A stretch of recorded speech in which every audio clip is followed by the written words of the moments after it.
狗皇帝怎么又活过来了？老天真不长眼，他活着，我如何垂帘听政？谁在说话？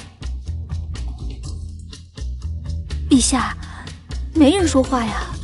那我听到的是什么呀？太医，快给陛下把脉，他是不是被雷劈傻了呀？行，这没病，不用把脉。那朕的后宫佳丽3000还等着朕宠幸呢。昏君果然是昏君，满脑子都是女人，迟早死在女人的肚皮上。大胆！谁敢说这么大逆不道的话，诅咒朕啊！陛下，这真没人说话呀。没人说话，难不成我能听到他们的心声？我既然拥有了读心术，陛下，您可算醒了。臣妾这几天呢，担心的都寝食难安，生怕陛下出点什么事呢。这娘们心里巴不得我死呢，表面上要假扮夫妻情深，虚伪。陛下，躲什么呢？臣妾担心你呀，担心的这小心脏啊，砰砰跳呢。让皇后受惊了。没想到啊，这皇后还是个心机婊。不过我喜欢，这胸真大，这腿真长啊！陛下，老奴参见陛下。陛下，您不顾个人安危及百姓所急，只是一人。陛下，您真乃千古明君的陛下，老奴对陛下的敬仰犹如滔滔江水，连绵不绝，犹如黄河泛滥，一发不可收拾啊！陛下，还好皇上没劈死啊！要是没了皇帝，咱家怎么作威作福啊？大胆叫阵！陛下，怎么了？陛下，没事。我你妈！这皇宫里人人都口是心非，拿老子当猴耍，那就让我看看谁耍谁。陛下，您身体有大碍的话，就去上朝去吧，群臣们都等着推立新君呢。朕还没死，他们就敢立新君？难不成刚成皇帝就要被废？给朕更衣！退！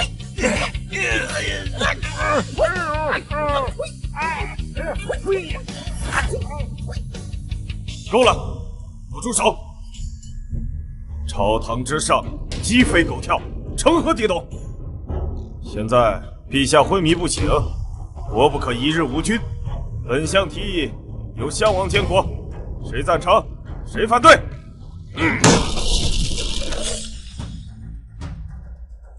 我反对。瞧把你能的吧！哼！哎，谢太尉，你不在边境跑土，你跑回京城来干什么？陛下生命危在旦夕，我身为太尉，我当然要回来。哼，以免有人作乱。我推荐太子监国，皇后垂帘听政。你这如意算盘打得真是忒儿好了。哼，谁不知道皇后是你的外甥女？要太子监国，你好外戚干政是吧？主君监国，天经地义啊。你要襄王监国，怕才是怀有私心吧？谁不知道襄王是你的女婿啊？是女婿怎么了？就给他监国！这帮乱臣贼子，给你们点颜色瞧瞧。哎呀，各位爱卿，不好意思啊，众位爱卿，朕不小心又活了。选皇帝这件事情，能不能听一听朕的意见？陛下醒了！陛下，居然醒了！襄王的20万两已经收了，办不成事怎么跟他交代？昏君不死，我怎么当摄政王了？怎么，朕没死，二位很不开心吗？这两个杂种真该死啊！没有，看到陛下没事，老臣老怀宽慰啊。此乃大前幸事啊！哎呀，昏君一笑，生死难料啊！今天有人要倒霉了，皇帝这是怎么了？莫非被雷劈坏了脑子，变成脑残了？我的表情管理到不到位？我是应该表情悲痛，还是开心？哎，都是朕的好臣子啊！吾皇万岁万岁万岁！爱卿平身，谢陛下。朕离开的这些日子，众爱卿尤其是丞相和太尉的忠心，让朕刮目相看呢。这狗皇帝命真硬啊！陛下过奖了，我等忠心日月可见。好，好，好，既然喜欢演戏，那我就陪你们演，看我怎么玩死你。皇位之事，两位爱卿就别争了。朕提议，这个位置还由朕来做如何？朕提议，这个位置不如就由朕继续做下去，如何？不行，今天无论如何也要逼皇帝下台，让襄王上位，绝不能让昏君得逞。他不下台，太子如何继位？啊，陛下，臣反对您继续当皇帝。哦，臣也反对。给朕一个理由。看来我是被架空的傀儡啊，不然这些人怎敢说这种话？哎呀，陛下，您都让雷给劈了，您就别赖在这龙椅上了，就是赶紧让出来吧！啊，这话说出来是要造反呢？谢尧，你这个乱臣贼子，胆敢废立皇帝，你想谋反吗？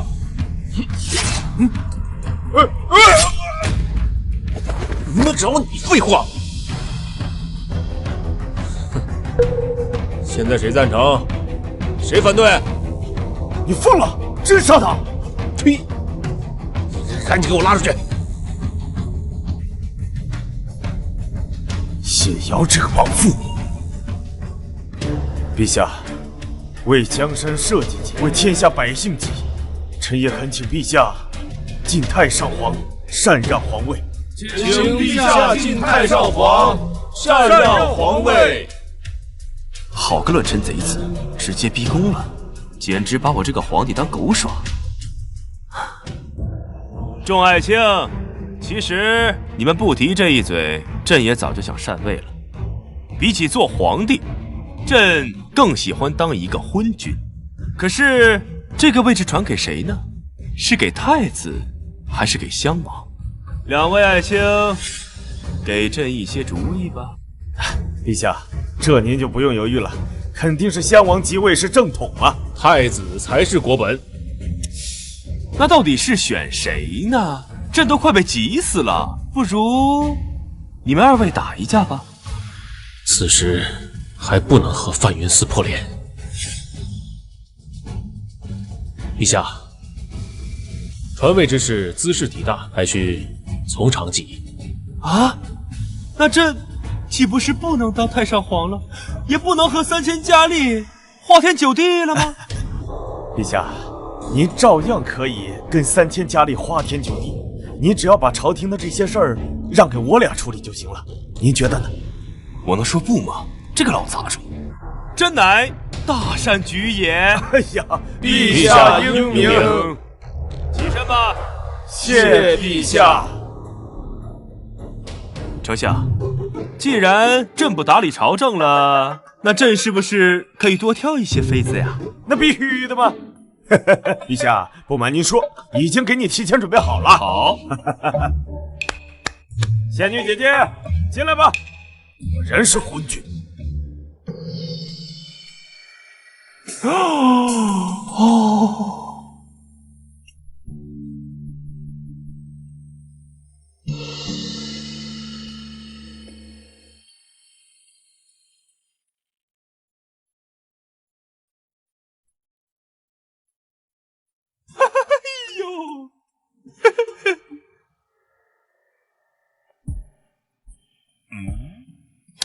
你看看，给人家姑娘饿的都瘦成 A4腰了。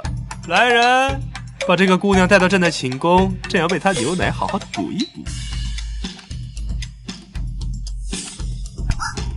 是哪个丧尽天良的畜生，把这姑娘的胸打得肿成这样？来人，把这姑娘带到朕的寝宫，朕要亲自为她疗伤。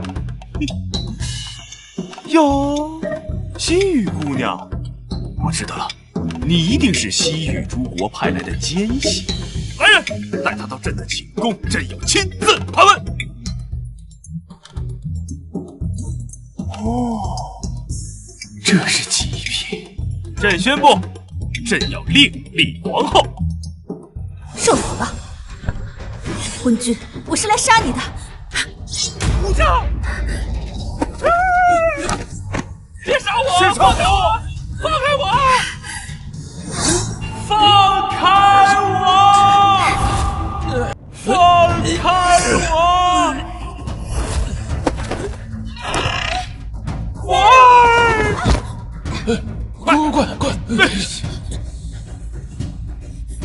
姑娘，给你机会你也不中用啊！昏君，我必杀你！陛下，这女名唤柳若若，其父柳青原为抚远大将军，因通敌卖国，克扣军饷，被押入天牢后斩。此女本应该送入教坊司，我看她美貌如花，便送她前来选妃了。举家遭劫，看来你心中有很多不平想要宣泄呀。来人呐，把她带到朕的寝宫，这样让她好好的感受一下父爱，让她叫爸爸。昏君果然是个好色之徒，见了漂亮女人就昏头了。柳若若一定还有机会杀他。待下去吧。放开我！这3间家里也有了，现在还少了一座酒池肉林，不知丞相可否给朕一点钱呢？臣这就拨款。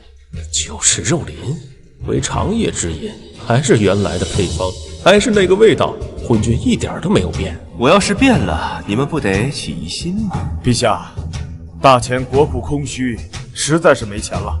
您如果想要钱的话，您还是自己想办法吧。没钱都是老中医想给我整偏方，那我就看看谁的道行深。好，那朕就自己去搞钱。昏君想搞钱，无非是想压榨百姓，这样的骂名由他去承担吧，好处我来。小宝贝儿们，等我等的心都碎了吧？大长腿，小细腰，不是狐狸就是骚，嘿嘿嘿。哦，波涛汹涌，蔚为壮观。作为女人，挺好啊，我也能吃一回西餐了。沉鱼落雁，闭月羞花，极品中的极品。昏君，今天我一定要跟你同归于尽！你没完了是不是？还想着厮杀我呢？受死吧！你们快走！你白天都杀不死我，晚上更别想杀我。说，谁指使你来的？我乃替天行道，无人指使。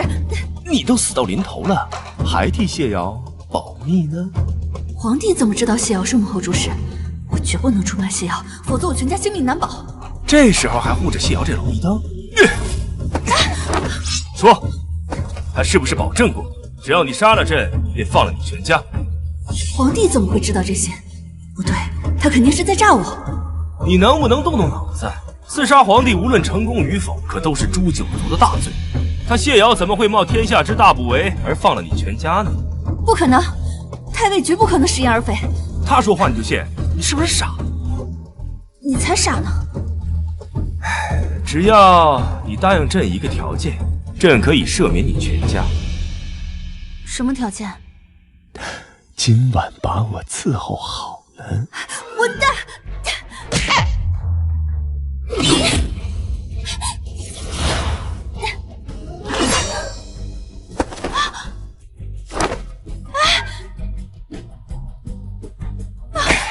你越挣扎，我就越兴奋。今晚这会让你体验飘飘欲仙的感觉。昏君，混蛋！啊！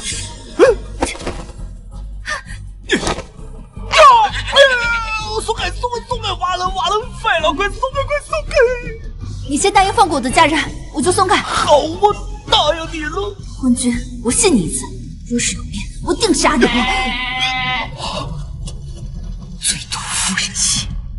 只要你放过我的家人，我就甘愿为陛下当牛做马。希望你信守承诺。来人！传旨，柳青贪赃枉法，通敌卖国，其罪当诛。但念其往日功绩，贬为庶民，放出天牢。诺。我爹是被冤枉的，这不公平。只有弱者才讲公平，强者只会想办法解决。可我爹都变成平民了，这要怎么解决啊？朕会帮你解决。穿越第一天就拿下一血，当皇帝果然爽。你表现得不错，很胜。陛下既然得偿所愿了，那你许下的承诺应该兑现了吧？让你爹去准备一笔钱。准备钱做什么？自然是献给朕，这样子朕才有借口提拔他。你这是要卖官鬻爵？朕要修建酒池肉林，奈何这国库里没钱，我也只能出此下策。连卖官鬻爵这种事都干得出来，果然是昏君。还真是个傻妞。老子不这么干，怎么才能师出有名？陛下，丞相有要事，请您前去相商。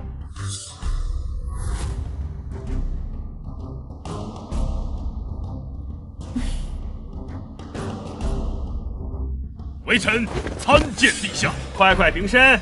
谢陛下。柳青，你不在天牢待着，你进宫来干什么？陛下已经任命我为禁军统领。柳青得知朕要修建酒池肉林，便给了朕500万两。朕也不能白拿人家钱，就给他安排了一个禁军统领的职位。昏君真是不要脸，为了钱色，竟然对官位如此儿戏，把买官鬻爵说得如此直白，也是没神。皇后就算了，你还骂，把你爹还帮出错来了。果真为女人与小人难养也。唉，陛下，您这么明目张胆的卖官鬻爵，不怕天下人骂您是昏君吗？骂就骂呗，反正我也听不到。丢人！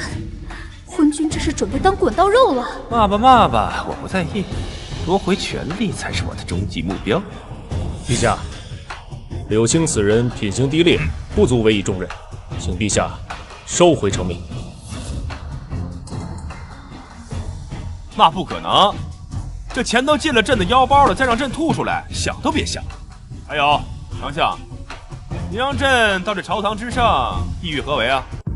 陛下，我国大军30万陈兵我国边境，想攻打我国。以后就这种小事情，你跟太尉解决就行了，不用让我来上朝，这不耽误朕的时间吗？这是打算彻底躺平了吗？我要是不躺平，你们不就让我躺尸了吗？陛下姿势体大，老臣的脸皮比较薄，怕被天下人骂为昏官，所以不敢擅专呐。区区罪儿小邦，也敢挑战我大前的天威？太尉，即刻发兵，灭了他们！张口就出兵，无知狂妄！陛下，如今国库空虚，臣主张和谈。和谈？你个弹丸治国跟他和谈，朕的颜面何在啊？你一个昏君还要什么面子？一个傀儡还敢妄言？你居然敢鄙视我，看我晚上怎么收拾你！和谈只是权宜之计。行吧，那就依着太尉，宣我国使臣觐见。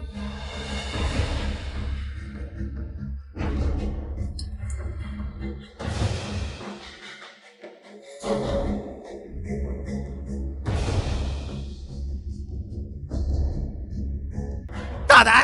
见了陛下为何不跪？上国之臣不拜下国之君。区区罪儿小国还敢自称上国？谁给你的勇气？梁静茹吗？来人，给我剁了喂狗！等等，我原在我国时就听闻大前皇帝是个昏庸无能之辈，今日一见，果然不假。你放屁！朕乃贤德之君，堪比尧舜。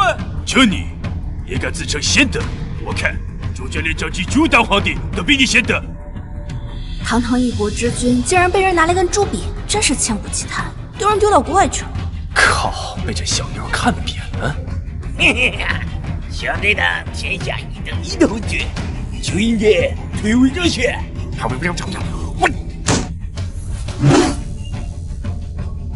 今日朕不杀你，难解这心头之恨。皇帝要干什么？陛下，万万不可呀！两国相争，不斩来使，这是规矩啊！规矩？朕的规矩才是规矩。你要做什么？难不成你还是杀我？对，就着你往这里看，别让我瞧不起你。昏君！就想给你们昏君洗个干净，他也不敢。哼！贱货！既然这么想求死，朕就满足你。天哪，皇帝疯了吗？竟然敢杀倭人！这皇帝何时如此残暴？哼，杀一个小八嘎也值得大惊小怪。好你个昏君，竟敢无罪而诛，杀害我国喜庆！饭可以乱吃，话可不能乱讲。朕可没杀你的使臣。他一国之君，竟然敢做不敢当！明明是他要求让我杀，我才杀。像这种要求，朕这辈子都没见过。这话听上去好像没毛病，但总感觉哪里不对劲啊。他还让你退位养贤的，你咋不退位啊？朕也想退位，但实力不允许啊。因为大钱的子民离不开朕。见过不要脸的，没见过这么不要脸的。人不要脸，天下无敌。好啊，既然你死不悔改，那我就代表我国向大钱宣战。哦，宣战？宣战？丞相，他倭国向我大钱宣战，该当如何呀？杀人是无所畏惧，听到打仗就当缩头乌龟，真是丢人现眼。莽夫，这叫以退为进。陛下，我国30万大军陈兵在我国边境，炮坚船利，肯定是势如破竹啊！臣觉得，量大钱之国力，皆与国之欢心。妈的，原本以为范云是个人物，没想到是个投降派。太尉寓意何为啊？臣附议，大钱土地广袤，割一点地不足挂齿，财政也比较充裕，赔一点款，无伤大雅嘛。你就不丢人了？软骨头还想当摄政王，老子早晚嘎了你！还有人有异议吗？陛下，臣反对。其他人呢？昏君，看到了吗？满朝文武皆不敢战，你还不快跪下请降！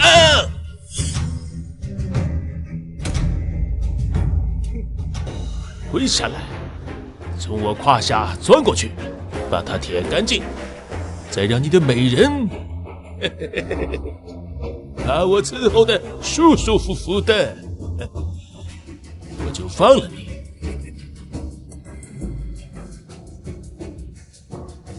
是你想让朕跪地求饶？对，是你让朕受胯下之辱？对，还想玩朕的女人？对。若朕不同意呢？那就开战！要战，那便战！我大钱弟子千万！陛下，顺口溜说的再溜也不行啊！一旦开战，肯定是民不聊生呀。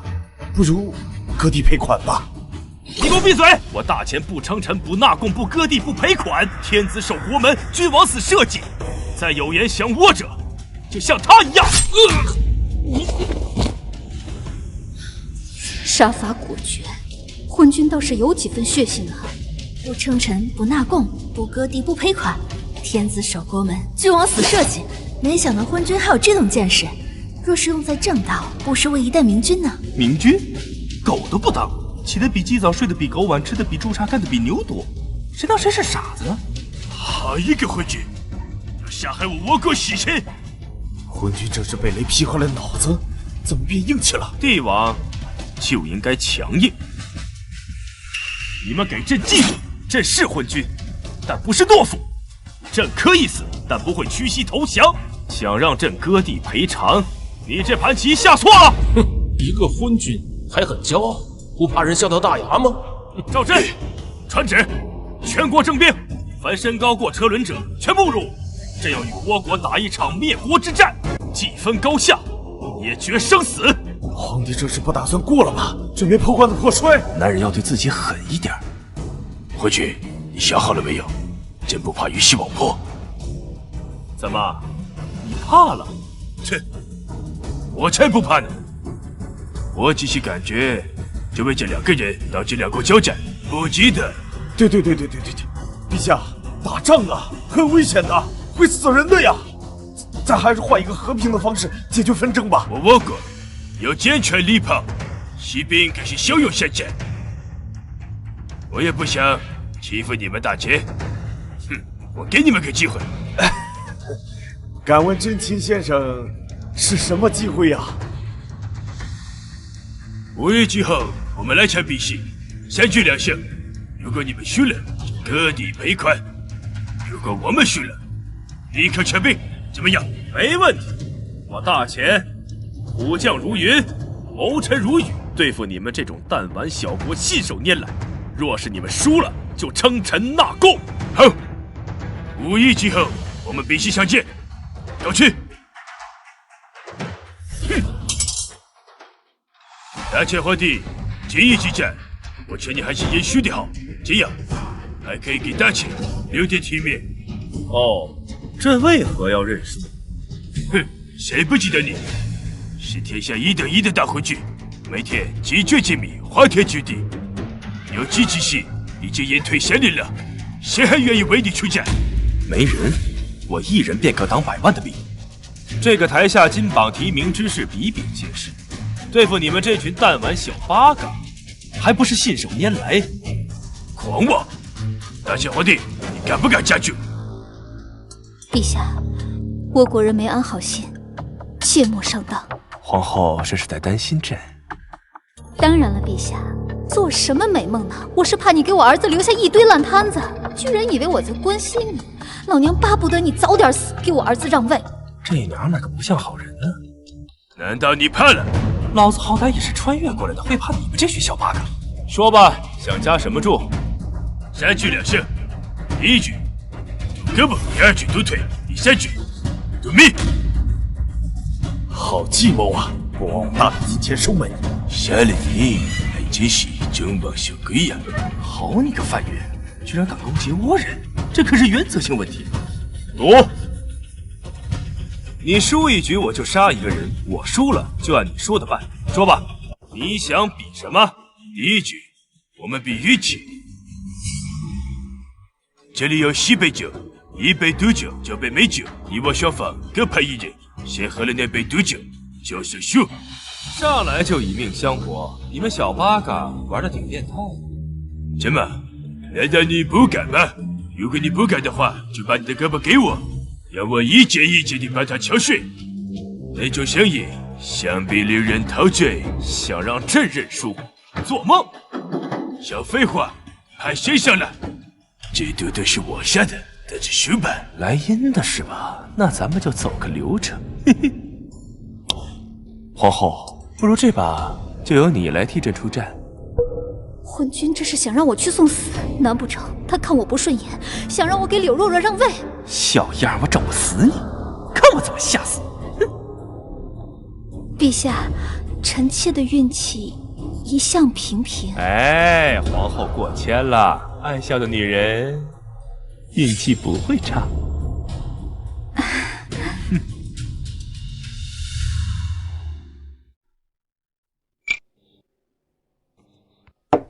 该你了。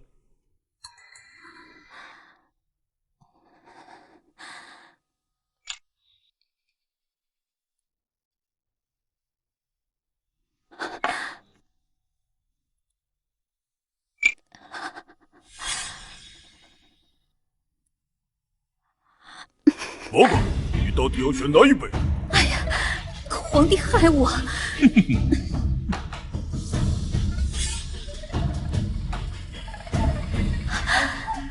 快喝，快喝，喝下去一切就结束了。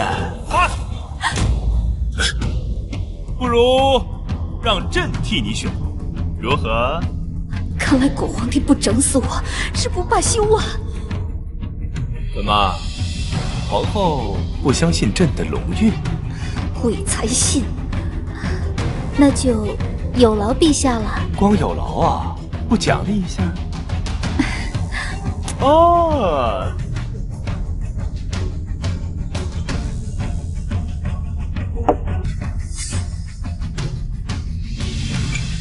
啊，对对对，就喝这杯，就喝这杯。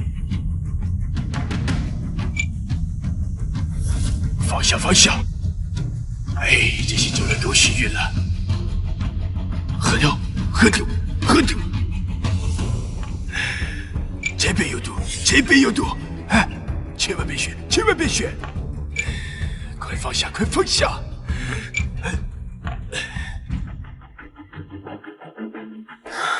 皇帝这是在瞎捣什么乱呢？哎呀，不好意思，不好意思。哎，皇后，我们也很久没有喝过交杯酒了，不如今天来喝一次交杯酒如何？皇帝这是要陪我一起死吗？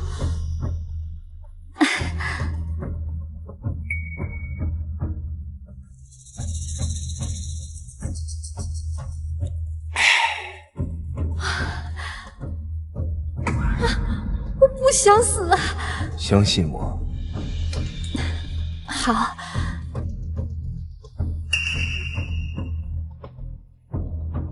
哎呀，看来皇后今天也是好运气啊！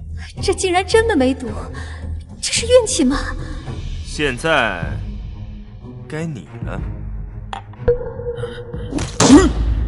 我认输，我认输，认输。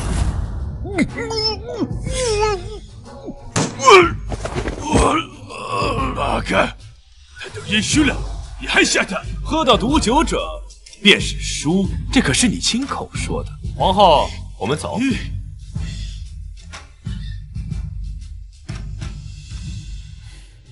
好了，开始下一局吧。陛下比什么？有的。这一局有谁愿出战？怎么没人敢出战？你们是不是吓得尾巴夹起来了？柳青与我有仇，如今又掌握了禁军，绝不能留下这个祸害。果然是个老狐狸，这一手既除去眼中钉，又断了我的左膀右臂，不能让他得逞。陛下，臣太尉果然是义薄云天。俗话说得好，家有一老，如有一宝。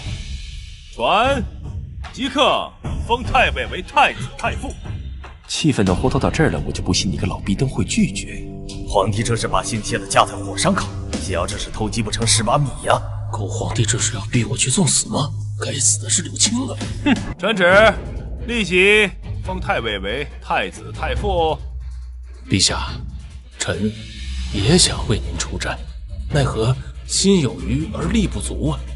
臣死则死耳，但是如果输了，陛下要是有个意外，臣万死难辞啊！所以，臣推荐禁军统领柳青出战。不行，我爹年纪比你还大呢。老夫也是为他好啊！柳青犯下如此重罪，却被委以重任，满朝文武皆愤愤不平。若是他能为国出战，赢得比赛，方能化解干戈呀！陛下，臣愿为国出战。陛下，臣妾愿意替父出战。若若，我国人最擅长就是柔道。我好歹也是将门出身，又岂会怕他们？若若，你想清楚了。我柳家女愿替父出战，驱除外敌。哎，柳家果然是满门忠烈。你们大前没男人了吧？居然派一个女流级被下场。大前男人都是软蛋，只配给我们当狗。花姑娘，过来跪下，给爷爷磕3个响头，然后从胯下钻过去，爷爷我就考虑放你一马。废什么话，要比就赶紧的。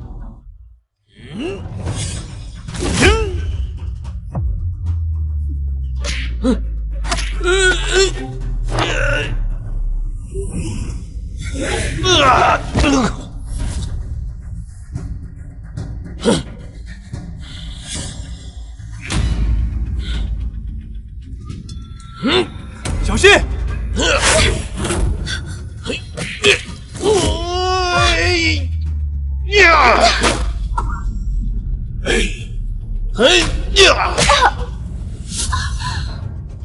小心！若若，我们认输。我不，丫头，别动！输完了。来人，把柳妃带下去疗伤。大前皇帝，你就是一个连女人都保护不了的窝囊废，投降吧！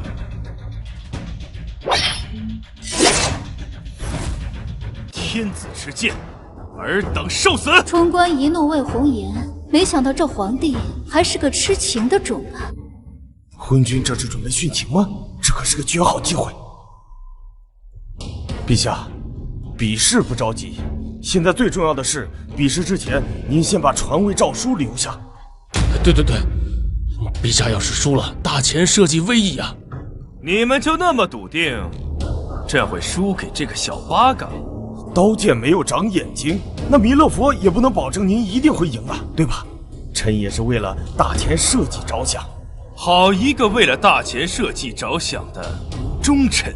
陛下过奖了，此乃臣之本分。那你就本分做一个好忠臣，别想一些危险的事情。皇帝这话什么意思？他这是在警告我们？莫非他发现了什么？今天不是你死，就是我亡。好，既然你想死，那我就成全你。上！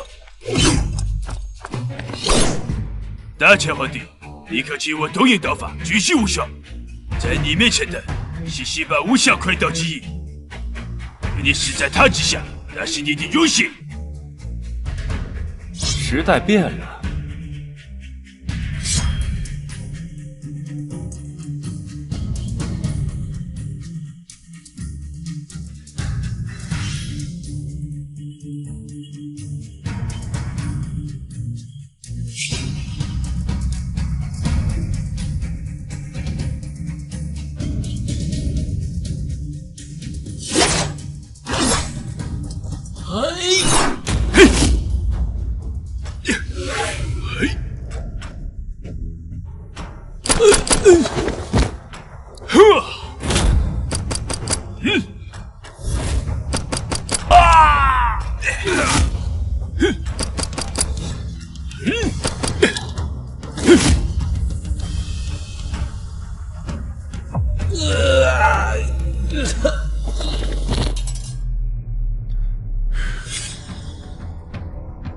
你不妨赌一赌，我这把枪里还有几颗子弹。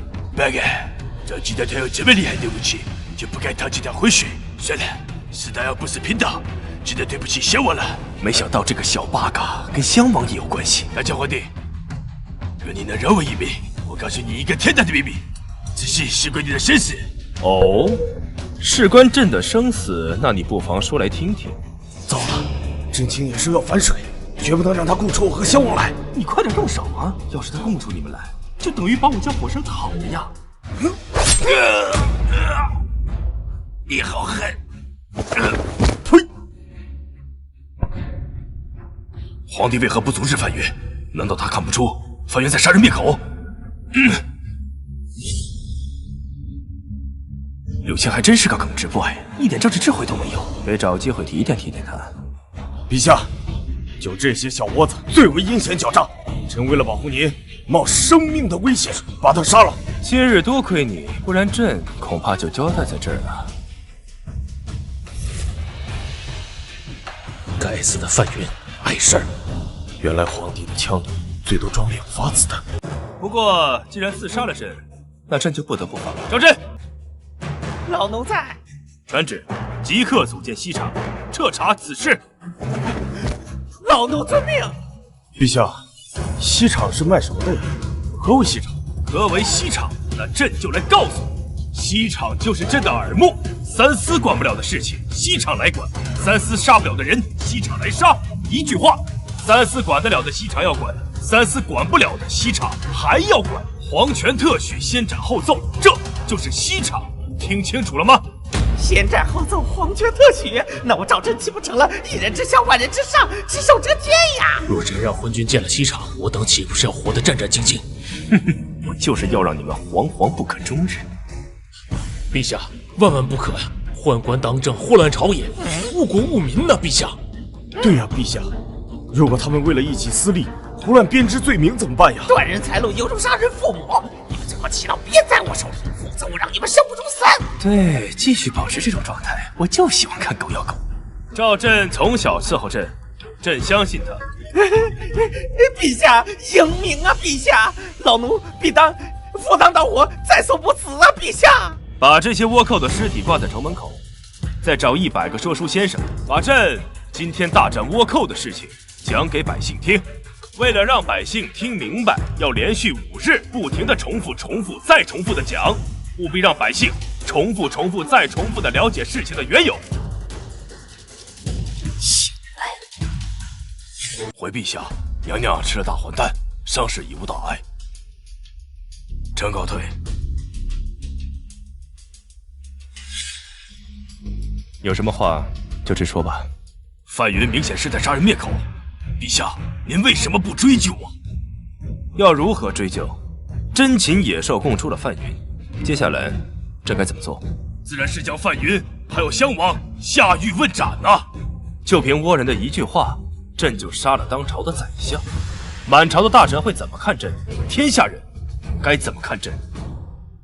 你一个昏君，还在乎别人怎么看你？就算朕不在乎风评，如果朕杀了范云，那他的心腹爪牙会投靠谁啊？应该会投靠太尉。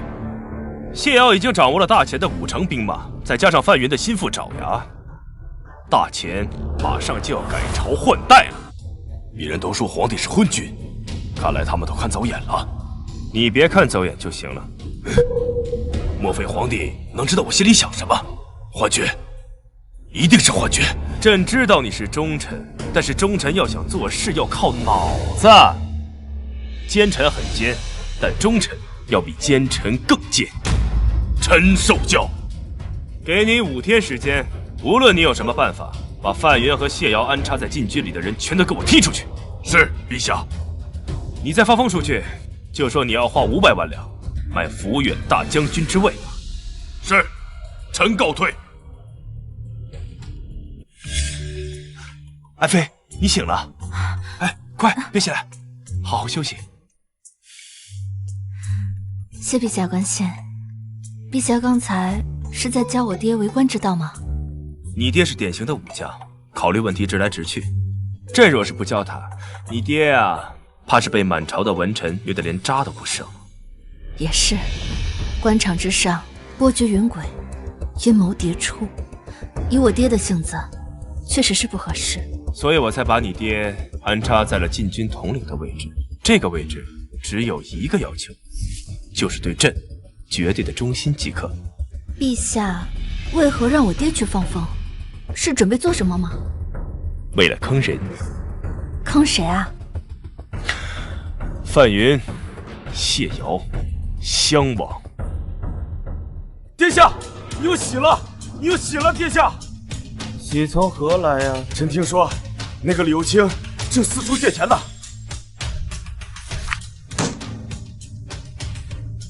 这算是什么喜事啊？他借钱啊，想买那抚远大将军之位。什么？这狗皇帝连抚远大将军之位都敢卖？谁说不是呢？既然他想卖，那我们为什么不买呢？你想啊，你想当皇上，最缺就是军队的支持。那个抚远大将军手下可有30万边疆大军呢。如果我们拿下将军之位，进可攻，退可守。对呀，你说我怎么没想到这个事儿？可是这萧达，他会卖给我们吗？哎呀，就那个王八蛋，他肯定会卖呀。他之所以卖官鬻爵，就是想赚更多的钱供自己挥霍。哎，不是跟你吹牛，只要我们出个钱足够多，他连自己的老婆都敢卖。哦，有道理。不管花多大的代价，一定要将他拿下。有本早奏，无本退朝。陛下，臣有本奏。丞相有什么事儿啊？臣听说您把抚远大将军一职卖给柳青了，这是否真有此事？确有此事，不知丞相你想怎样？皇帝这是疯了吗？连边军的统兵之选也敢拿出来拍卖？嗨，舍不得孩子套不着狼，舍不得老婆抓不着流氓。陛下，好气魄呀！既然您想卖，那臣想买。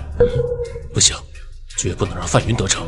我必须想法拿下抚远大将军一职，这样一来，大千80万以上的军队就在我手里了。我想让谁当皇帝，谁就是皇帝。野心都不小啊，可惜呀，遇上了老子让你们亏得底掉。陛下，臣也想买。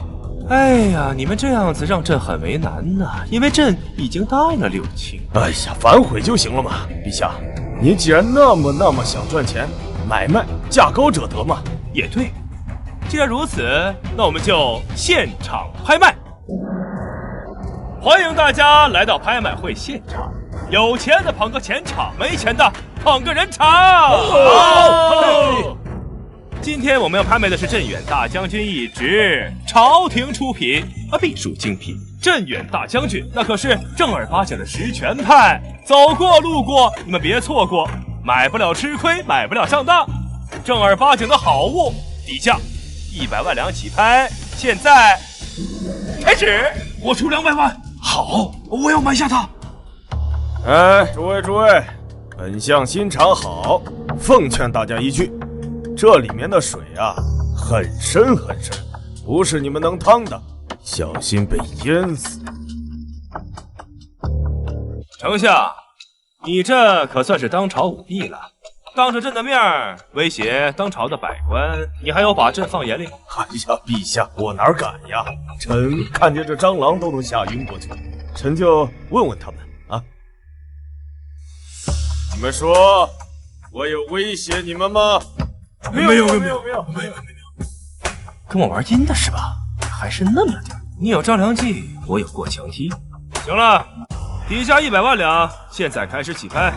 我出300万两，350万两，我出400万两，450万两，我的家产也就800万两。若能拿下抚远大将军，也是一笔划算的买卖。谢瑶的底线是800万两。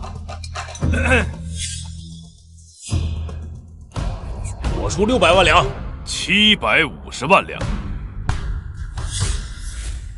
我出800万两。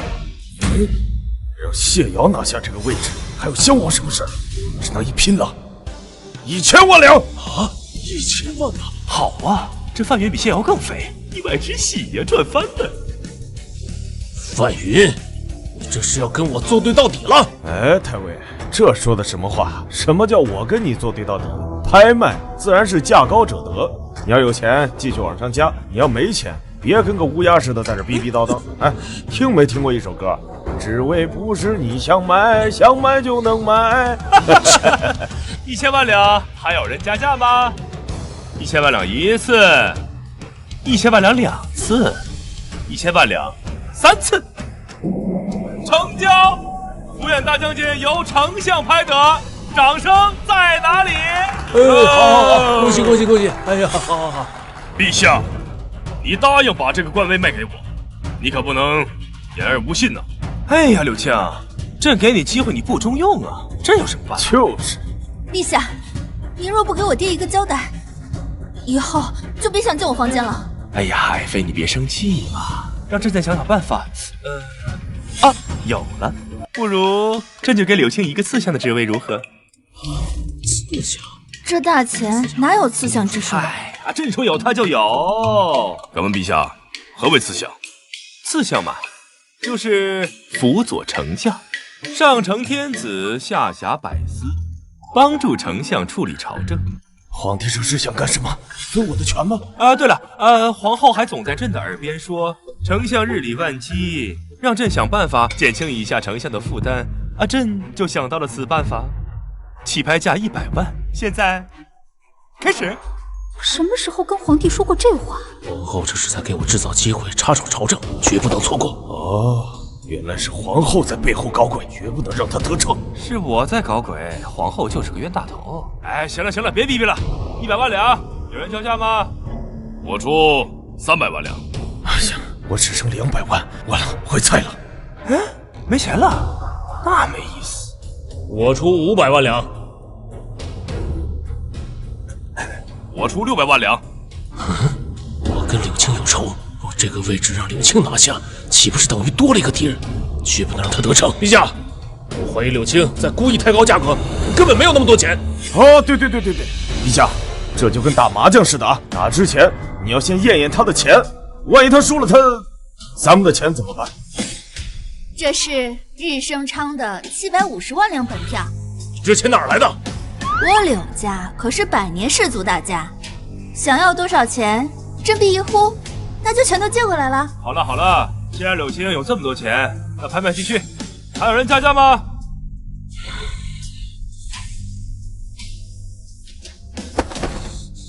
我出800万两。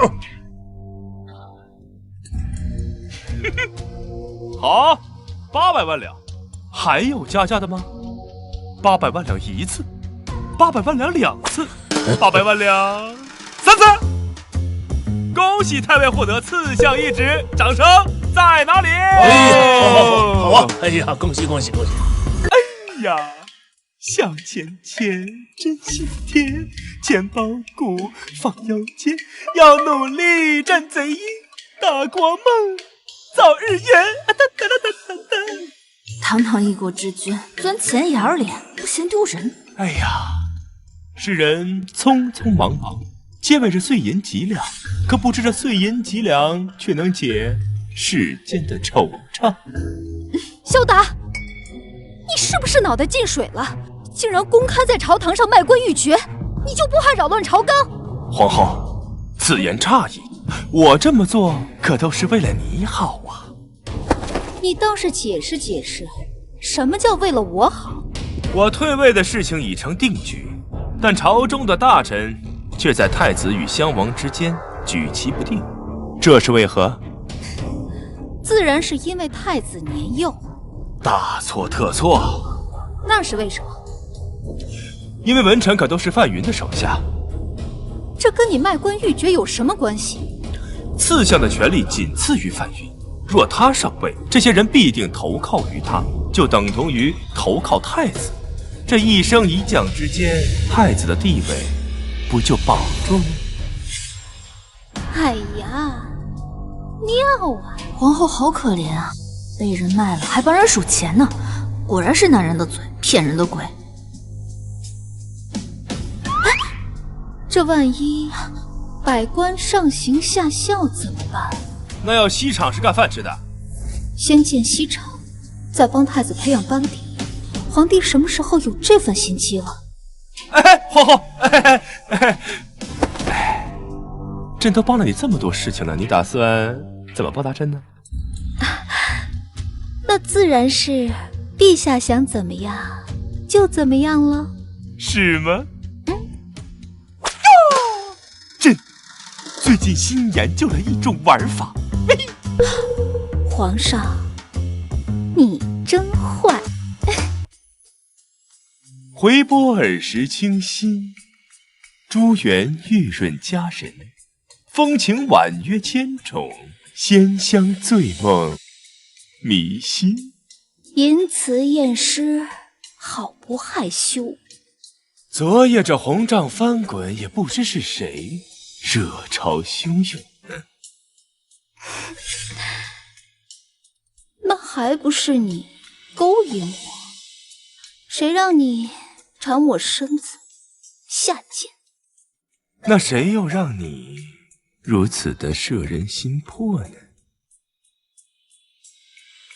那你卖官的钱打算怎么花呀？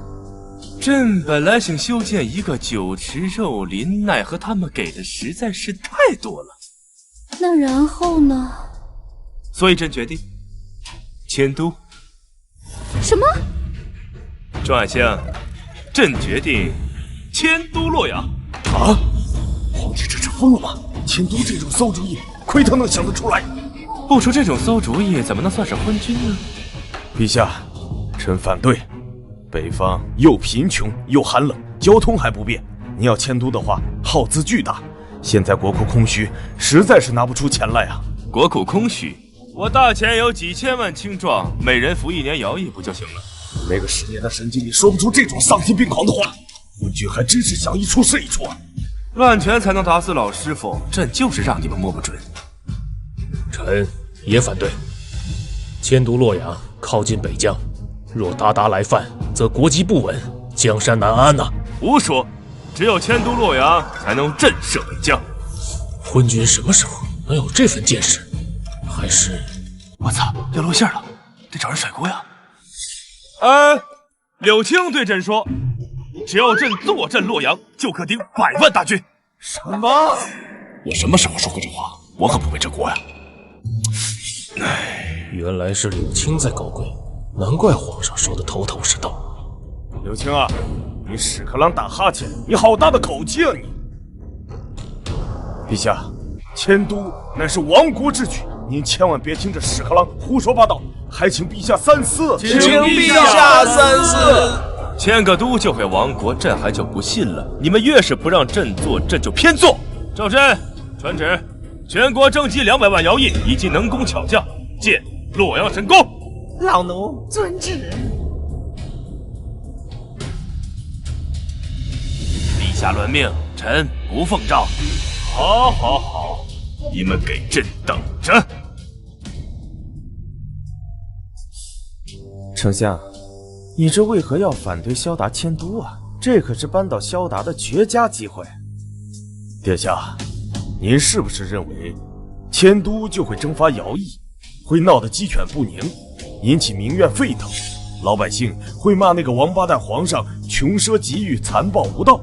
对呀，那我问您，老百姓如果骂您，您能听得到吗？听不到吧？您说，迁都洛阳，耗资巨大，那可是块肥肉呀，人人都会盯着这块肉。您觉得那个王八蛋皇上会把这块肥肉喂给谁？肯定是工部呀，工部尚书是我们的人，我们可以趁机捞上一大笔。您还是太年轻了，我的殿下。我们的势力啊，只在金陵城。除了金陵城，我们的话语权就会很弱，比那弱鸡还要弱。为什么呀？县官不如县管呐。那洛阳本地的士族肯定不会让我们插手这留着肥油的美差。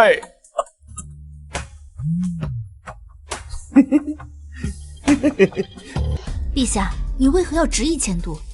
金陵乃是士族100年苦心经营的根基，已经形成了复杂的盘根错节的利益网。他们上下勾结，各谋私利，要想彻底杜绝，绝无可能。的确如此。如今金陵城全是俘虏文臣的天下，与其在淤泥中不断的挣扎，还不如另起炉灶，把家中打扫干净再请客，这样才能从根本上杜绝我大钱的腐败之风。可国库又没钱，又该当如何？哼，你当真以为国库没钱吗？每当新政触碰到士族的利益，他们就会以国库空虚为幌子，反对新政。就此理！那该用什么办法治他们呀？只要思想不滑坡，方法总比困难多。说来听听。方法不在官场，而在民间。走，随朕出去走走。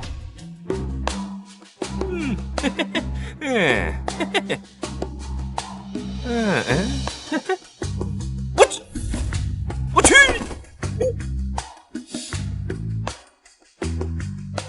你看那边。站住！小子，你活得不耐烦了吧？你知道这是什么地方吗？这是京城啊！你知道我爹是谁吗？家父张尔赫。撞了人要认错。家父张尔赫，认错。嘿，家父张尔赫。姐姐，我错了。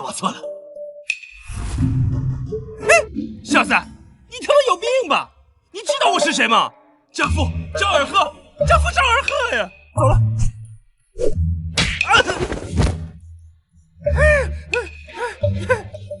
小子，你摊上事儿了，你摊上大事了！家父张尔赫，家父张尔赫！赵真，把张尔赫也给我抓来！啊！流放岭南。我说大人，你还没审我们呢。好，那就审审。你可知罪？我当然不知罪了。你肯定不知了，等你到了岭南你就知了。带走。这凭什么呀？这个凭什么？凭你个亲娘4就老了，还敢咆哮公堂，罪加一等。我哪里有咆哮公堂嘛？还咆哮，再加一等。你再咆哮，我就再加到你斩立决为止。大人，我一人做事一人当，你要杀你杀我，你把我儿子给放了。你说放就放，这不要面子的，不要去砍了。慢着，有话说有屁放。我爹是张尔赫，他是首府。我去，真是踏破铁鞋无觅处，得来全不费工夫啊！哎呀，快请起，快请起！啊，坐。我是有眼不识258万，有眼不识清一色，没想到你是我大钱的首富啊！久仰。这张尔赫只不过区一商贾，也值得陛下低三下四。礼下于人，必有所求。陛下富有四海，也值得有求于一个商贾。他求什么呀？当然是求财喽。完了，我儿子惹谁不好，偏偏惹上昏君。昏君贪财，天下皆知，今天恐怕要大出血了呀！陛下，您别这么老看着我呀，这很奇怪呀。敢问你家里有多少钱？我要告诉昏君，我家有1万万两啊，财不露白。万一说了，昏君劫财起义，杀我全家怎么办？不能说，绝对不能说。靠！这狗大胡区他这么有钱，真是人比人气死人呢！陛下，您若想用钱，您就说个数，只要在下能办到，那是倾家荡产也是在所不辞，是吧？只求放过我们父子。朕不要钱，朕要跟你合伙做生意。陛下，您没糊涂吧？您跟他们合伙做什么生意啊？兴建新都。兴建新都怎么可能是生意？皇帝的脑子肯定有病啊！朕出2000万和地皮，占7成；你出1个亿，占3成。明明可以明抢，却还要假装给张家3成份子，昏君果然无知。哎呀，知我者谓我心忧，不知我者谓我何求啊！皇帝怎么知道我有1亿2白银？莫非他在我身边安插了个探子？这不公平！你说什么？我说这不公平吧？公平？你也配跟朕扯淡公平？告诉你，普天之下莫非王土，率土之滨莫非王臣。朕给你的才是你的，朕不给你的休要抢。哎呀，陛下所言极是啊！能跟陛下一块做生意，那是咱们3辈子修不来的福气呀，是吧？这1亿两，哎呀，我出来。放心，朕不会让你吃亏的。哎呀，天！昏君这是在强取豪夺，比我这个纨绔还坏上100倍呀！哎呀，碰上这种昏君，算我们倒霉呀！只能想法将损失降到最小了。陛下，在下请求咱们呢多征些个徭役，这样呢也能节省成本呢，是吧？朕不打算征徭役，朕要采取雇佣制。雇佣制？哎呦，陛下，这是万万不可呀！如果实行雇佣制来建造新都，别说1亿两银子，就算10亿两，那也是不够用的呀！哎呀，亏你还是做生意的，这点头脑你都没有吗？皇帝又想整什么幺蛾子呀？那请陛下赐教。我们花钱雇人来干活，他们有了钱，自然要吃喝拉撒睡，行动坐卧走。你就可以开粮店、开布店、开客栈，这钱不就又到你兜里了？如果他们不花钱，等新都建好之后，我们可以把房子再卖给他们呀。哎呀，对呀，我怎么没想到呢？万一他们不买房呢？那朕就把天下的富商都牵到洛阳，朕就不信这房子卖不出去。果然是无商不奸，这样一来，1分钱不花，你们就有了一座新城。没想到昏君居然是做生意的高手啊！一定要抱紧这条大腿。哎呀，陛下呀，哎呀，如果要做生意，在下还有一个不情之请。但说无妨。哎呀，我漂泊半生，只恨未逢明主啊！今若承蒙陛下不弃，无愿拜陛下为义父。哎呀！哎，不，你们两个是父子都拜我为义父，这不合适吧？从今往后，我们俩各论各的。我叫他亲爹，他叫我弟。还请陛下成全。哎，那你们随便吧。拜见义父。二弟，大哥。爹，造孽呀！义父，值此良辰，应对酒当歌呀！义父可愿一同前往？哎呦嘿，哼，这就是你说的把酒言欢的地方啊！对，义父，既然都到场了，不如进去看看。那爱妃，你可得替朕作证，朕可不是想来这儿，他非要拉我来的。我看你心里都乐开花了。哎，朕的心里只有爱妃你，只是朕绑不住腿呀。贵宾四位。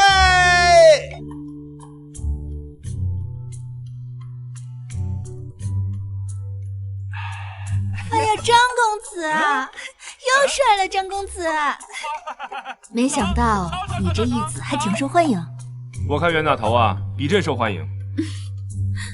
是，好，赏。哎呦，您都好久没来了，我真的想死你了。我给你介绍一下，这个是我义父，他呀受伤了，你去帮我找几位姑娘来帮我义父疗伤。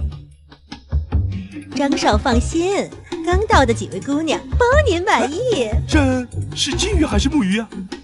金鱼木鱼是什么意思啊？姑娘，金鱼只能看，木鱼是可以摸的哟。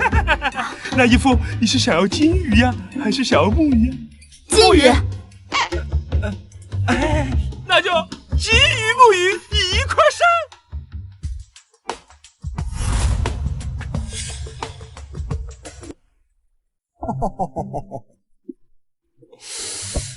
哎呀，鼎鼎啊，这温柔乡最是英雄种，最能磨灭你的意志。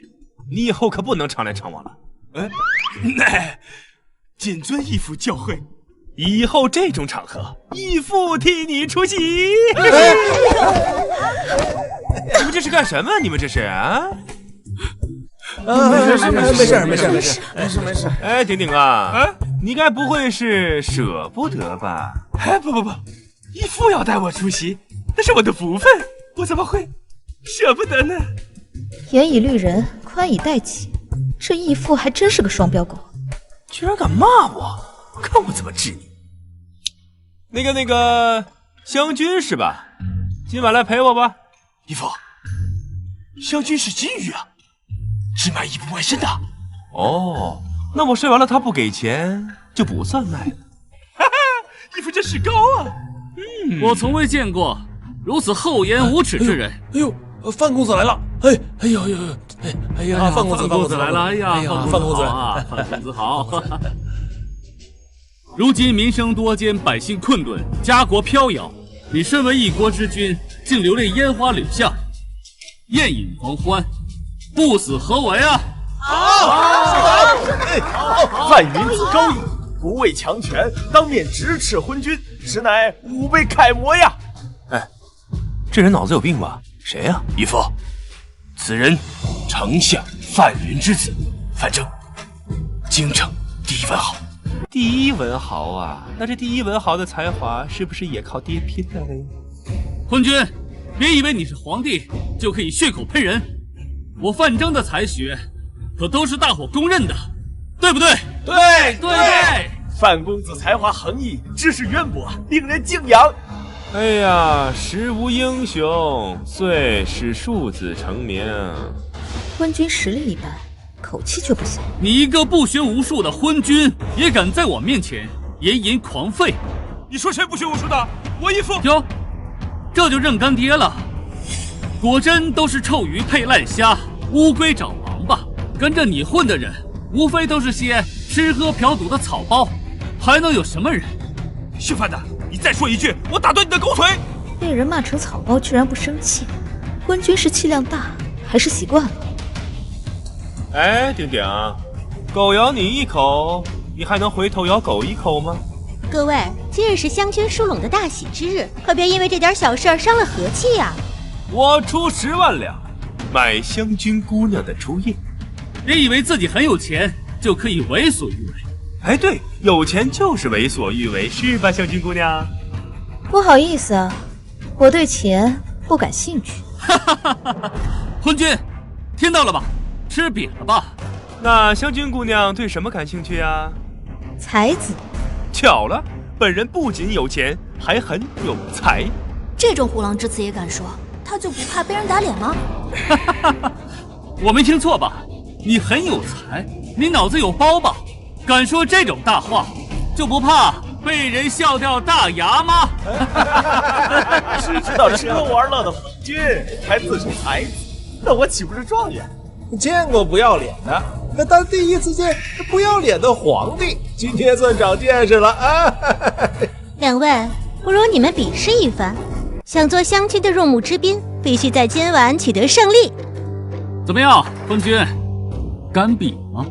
他肯定不敢。范公子，你才华风流，他怎么可能是你的对手？别说昏君不敢跟他比，就算我出马，3个昏君也比不过我。义父，咱还是别比了，能用钱解决的事情都不是事情，咱用钱砸，10万不行就20万，20万不行就30。哎，你义父我主打一个骑自行车去酒吧，该省省该花花，就是要白嫖。粗俗！姓萧的，别以为自己是皇帝就敢跟我抢女人，做梦！这个梦想还是要有的，万一实现了呢？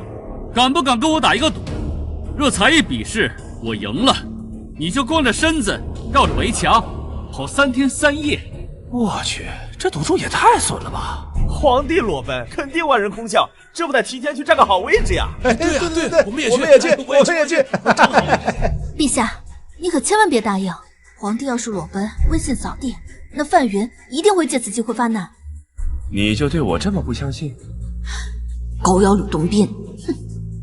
好，那若是你输了呢？输？我怎么可能会输？若是我输了，任凭你处置。你输了就给我200万两。哎呀，昏君这是不敢比了，想用这么大的彩头吓唬范征吗？就这点钱换昏君裸奔，赚了。好，没问题，你输定了。老子好歹是熟读唐诗宋词的穿越者，千古名作多不胜数，会输给你个小卡了你？没问题，湘军，请出题。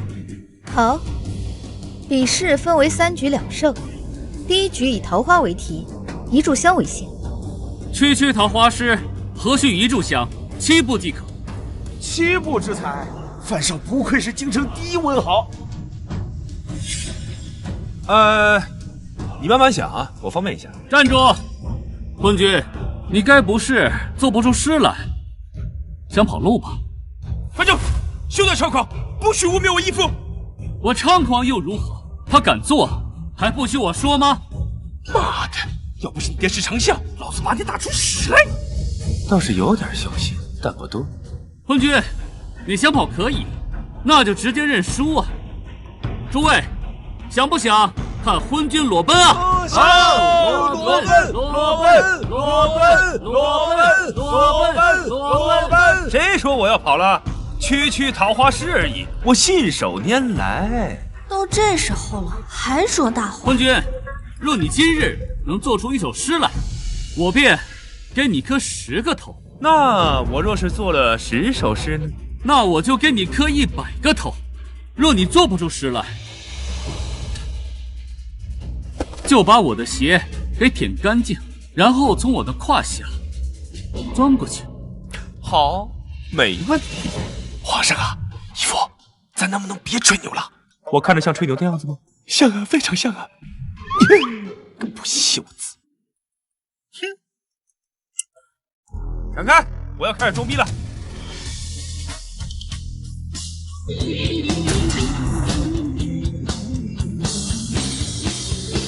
菊花古剑，喝酒，杯咖啡泡入喧嚣的庭院。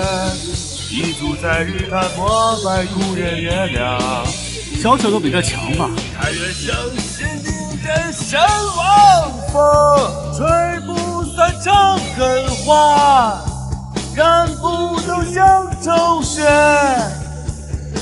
这歌词有点意思，为何听了这歌我有种躁动感？沿着张文老的宿命，今宵酒醒无价。沿着宿命走入迷思，梦里回到潘长。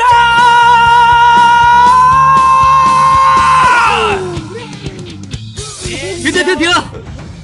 昏君，整得跟金毛狮王似的，又唱又跳，到底还比不比了？要是做不出诗来，就赶紧认输。你懂什么？这叫暖场。暖场？暖场是什么东西？暖场就是比赛之前热热身，活跃一下气氛，不要那么的紧张。热个屁的身！你要是做不出诗来，就赶紧认输，别整这些幺蛾子。区桃花诗那不是张口就来，你给我竖起耳朵听好了。人间四月芳菲尽，山寺桃花始盛开。长恨春归无觅处，不知转入此中来。好事！怎么可能？你个胸无点墨的昏君，你怎么可能写出诗来？你一定是作弊！你有什么理由说我衣服是作弊啊？谁人不知，他一个胸无点墨的昏君，怎么可能有如此文采？小女不才，但也饱读诗书，从未在任何典籍中看到过这首诗。要想证明他没有抄，那就让他再做一首。区一首诗，又怎么能证明我的才华？陛下若要作诗，小女子斗胆，愿为陛下抄录。爱妃，斟酒。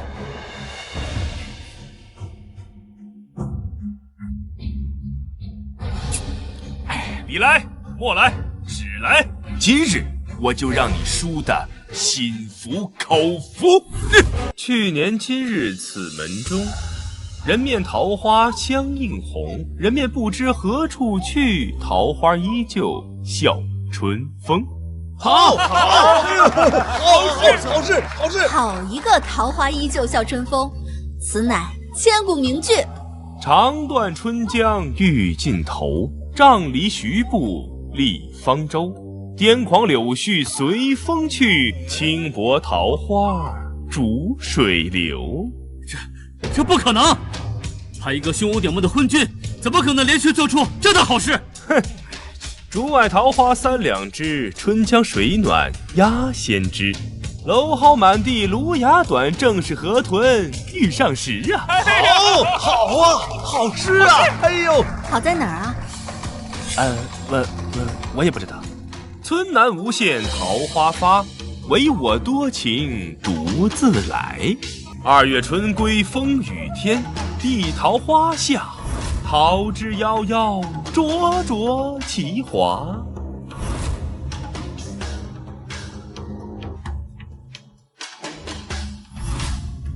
画楼早春，一树桃花笑。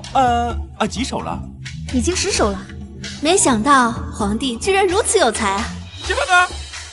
一首诗10个头。来，开始你的表演。要想我磕头，你还没这个本事。我爹可是丞相，我姐夫是襄王。嘿，你像神没有后台一样啊！下腹张耳鹤，一府萧达，要钱有钱，要权有权，我还比不过你。姓张的，得饶人处且饶人，别给脸不要脸。面子是自己挣的，不是别人给的。说得好。昏君，凡事留一线，日后好相见，别把路走窄了。切，愿赌就要服输，你要是不认账，我就对你不客气了啊！你能把我怎么样？哼！你们谁要是能让他下跪给我一副磕头，磕一个我给100两。范少可不能赖账啊！真男人从不欠嫖债赌债。上！你们敢！哎呀！1、2、3、4、5。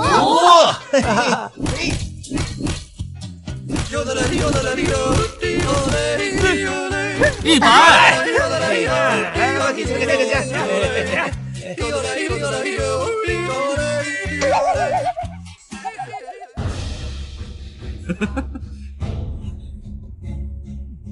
你们别得意，下一局你们必输无疑。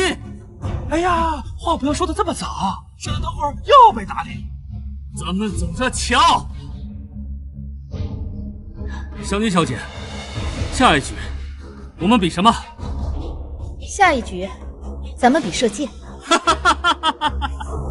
这局比试就是为本少爷量身打造的，谁人不知你手无缚鸡之力？完了，这反正文武双全，弓马娴熟，义父，这是对你不利呀。这局比赛毫无悬念的事儿，皇上输定了呀。昏君，听见了吗？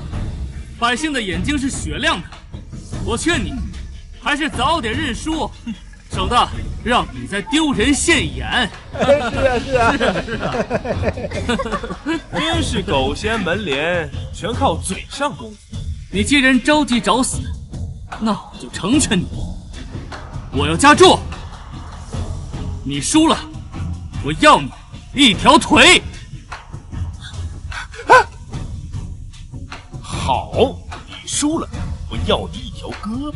哎呀，你指山摇虎，推向虎山行，义父，为我！陛下，你千万不要冲动。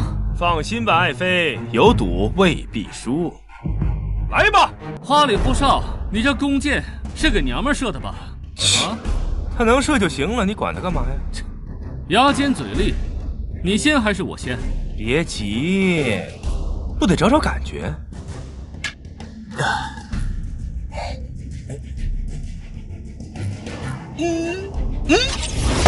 哎呀，看来这局皇帝必输无疑了。哎呀，这是新功，没有适应。再来一遍。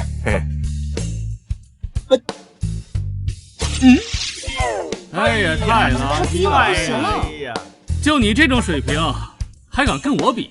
哎呀，义父，要不这局我替你吧？哎，不用。哎呀，哎，啥呀？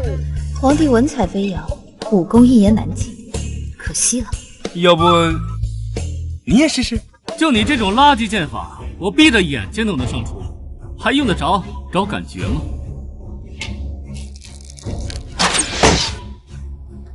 好，垃圾，该你了。哎，姓范的，你给我把嘴巴放干净点。哼。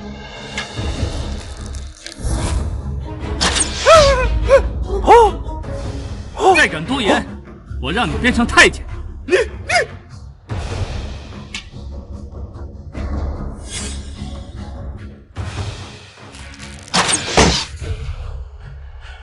我去，厉害！厉害！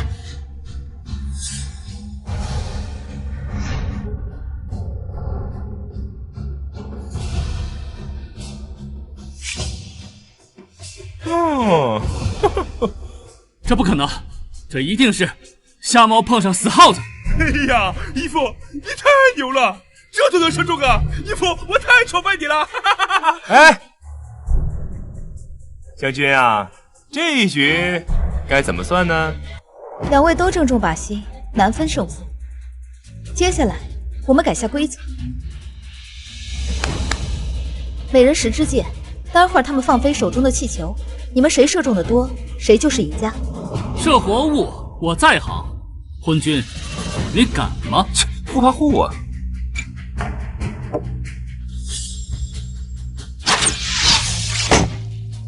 岂有此理！昏君的箭术为何这么好？哎呀，老子可是省级射箭冠军。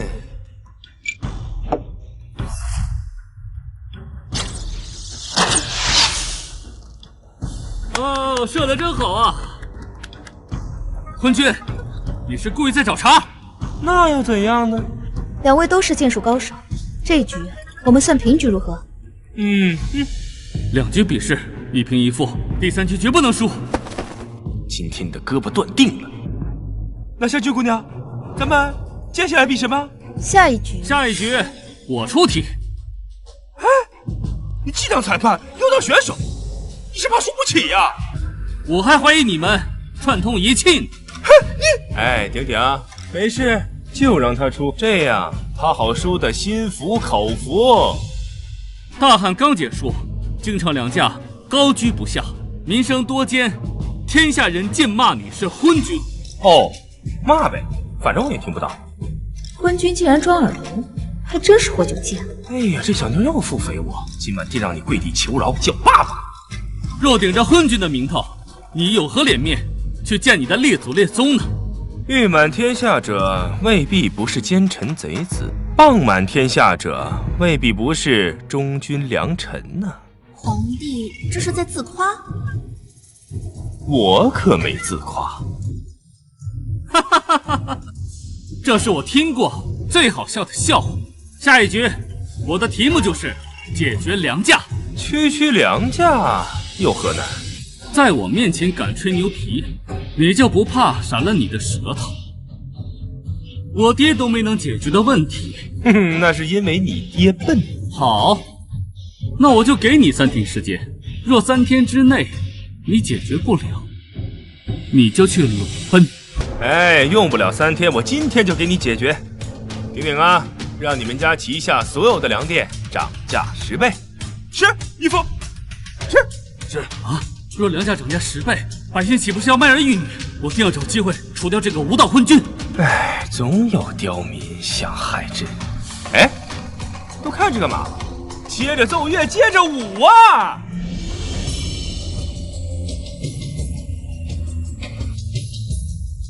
哎，等，别跳了，什么曲子这么慢？来，朕来教你们。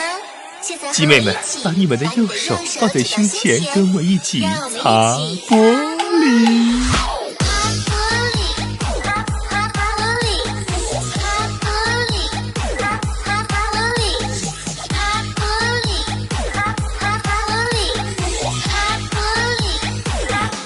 如此艳曲，不可入目。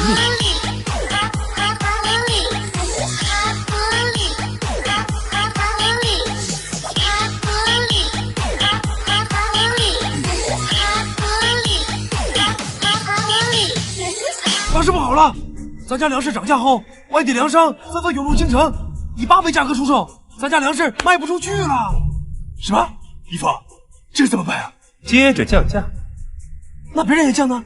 哎呀，你们的粮仓在京城，他们从外地运过来，他们降价能降得过你们吗？怕什么？看谁能熬到最后。陛下，你就不怕外地粮商把粮食运回去啊？哼，运过来再运回去，成本就多加1倍。这么贵的粮食卖给谁？哦，对呀，我怎么没想到呢？去，把我们粮仓的粮食降到原价。啊，这样一来，外地粮商只能亏本甩卖，粮价应声而跌，高，实在是高。昏君翻手为云，瞬间就把灾荒解决了。难不成传闻有假？哎，你可别夸我，你这么说我是会骄傲的。又开始自夸了，臭不要脸！接着奏乐，接着我。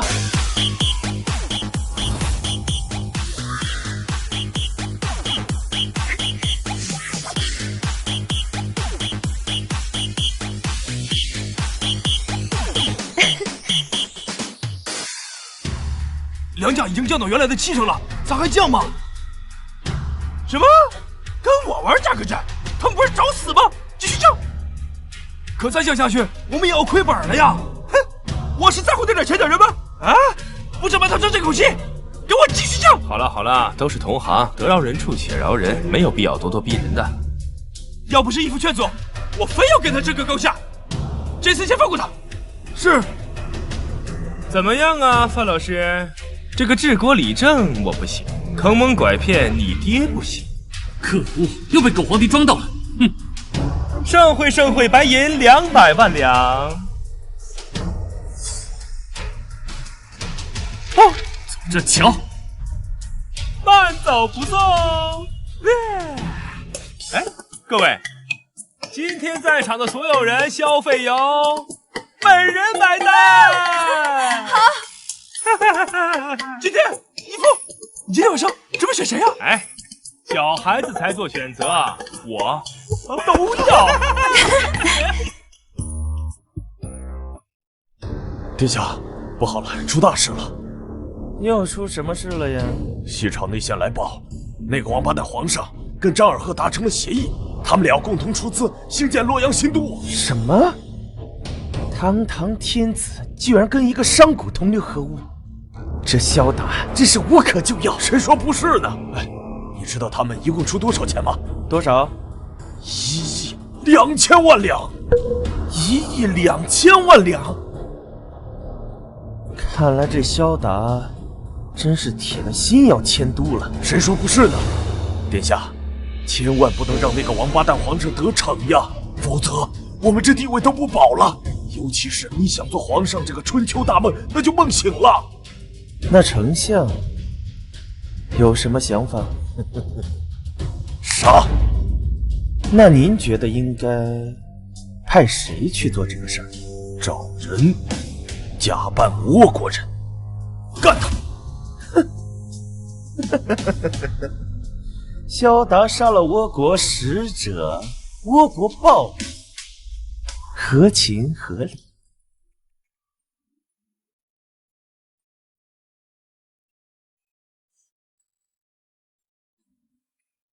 姑娘，你会的还挺多的呀。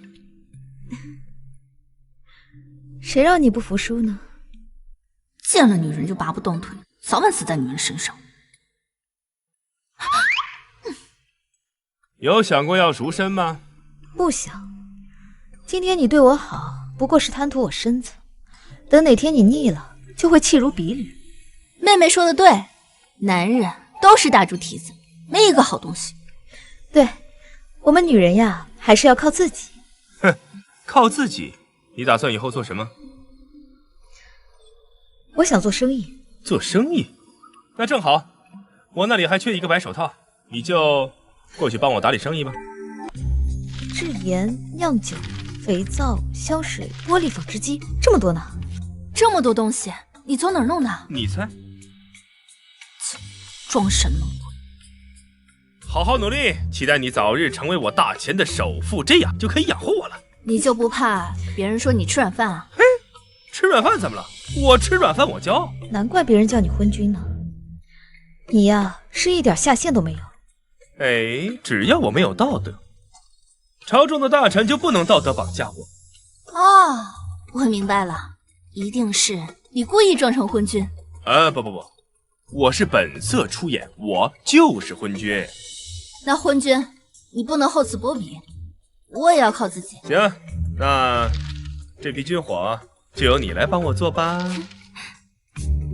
机枪、步枪、火箭炮、迫击炮枪，我的天哪！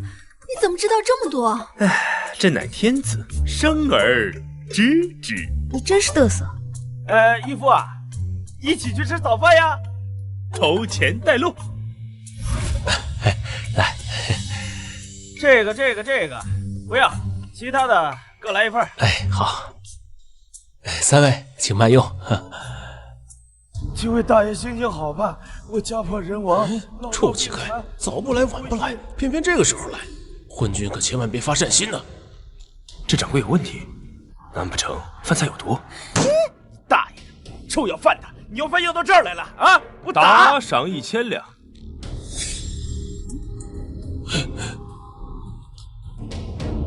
是义父。有没有搞错？给那么多钱，还真是花别人钱不心疼啊！是给钱的，那没事了。谢谢大爷。大清早的就过来要饭，会不会谢啊？拿钱滚！哎，掌柜的，这乞丐也是人，有了钱自然也能来饭店吃饭。从今以后1个月的时间里，他在这里所有的开销我包了。大爷，你是说你包了？不屌哦。哦，我屌，我屌。大爷，里边请。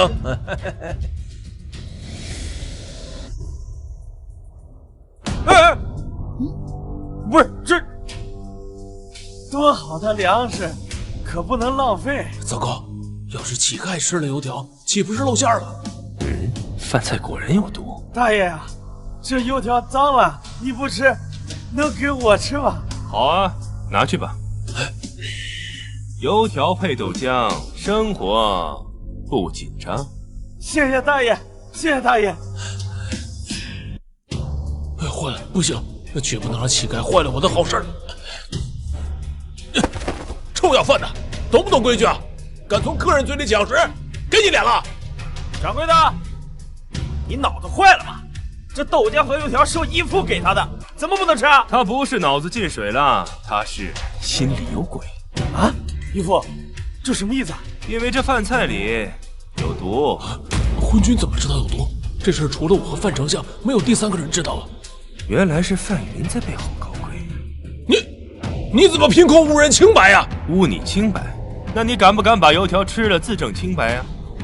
凭什么？凭什么？凭我是当今天子！刺杀天子乃是诛九族的大罪，如果今天不能自证清白的话，全家都要陪葬！饶命啊！饶命啊！我可以将功赎罪。陛下，我也是受人胁迫才敢害您的呀。别这样，我还是更喜欢你刚才那副桀骜不驯的样子。说，是谁派你来暗杀朕的？要是出卖范云，我全家肯定不保，不如随便找个人当替死鬼。你以为你随便找个人当替死鬼，你的幕后主使就不会杀你的家人了吗？我跟你打赌，你的家人已经上路了。是范。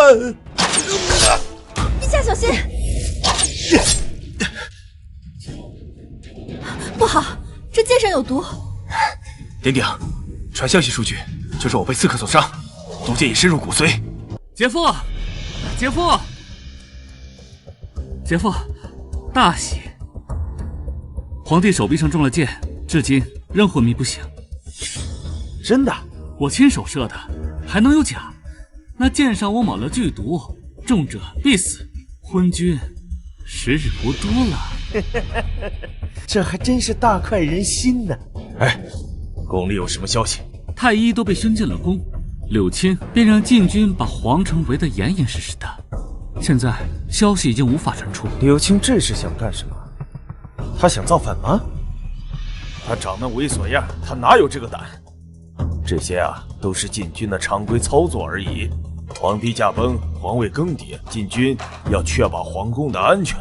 这么说来，这狗皇帝死定了。反正等我登基，封你当国公。谢殿下。哦不，谢陛下赏赐。是，陛下，现在不能高兴得太早。这个王八蛋皇上没留下传位诏书呀，一旦驾崩，谁来继位，这还两说呢。哎，毕竟那个狗日的谢瑶手里有50万大军呢。丞相您这手里不是还有30万边军吗？咱们可以调边军入京啊。对，只要有了这30万边军，姐夫肯定有一拼之力。殿下，只是这调兵需要虎符。此事啊，我早已有所谋划。姐夫，这虎符你哪搞的？掌印太监是我的人啊。只要这30万边军进京，这皇位非你莫属呀，我的殿下！哦不，我的皇上！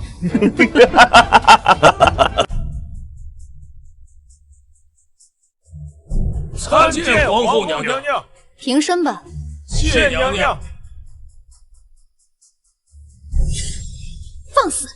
吃了雄心豹子胆的，竟然敢拦本宫！陛下有令，任何人不见。本宫可是皇后，微臣也是奉命行事，请皇后娘娘别为难微臣。太医，陛下的病到底怎么样了？我哪知道皇帝怎么样了？进宫10天了，昏君的面都没见到。启禀娘娘，陛下中了毒，一直昏迷不醒。那陛下什么时候能醒？臣也没有把握，少则半个月，多则怎样？可能永远也醒不过来。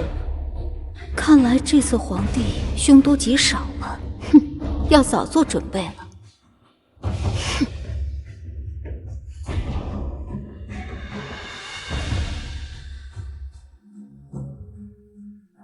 一个3，炸弹。我出一张3，你扔个炸弹。我炸弹多，不行吗？行，你出。炸弹。不是，你哪来这么多炸弹啊？我炸弹多不行，手气好不行吗？行，你接着出。4、5、6、7、8、9、10，没了。哎呀，50一把，台面是250，3踢2000，4炸一春天，一个人32000，两个人就是64000了。哦，我知道了，你们俩合起伙来出老千。出老千你也得给钱，要不然我收拾你啊！怎么样？现金呢，还是挂账啊？哎呀，义父啊，你看我这哪还有钱啊？签字吧。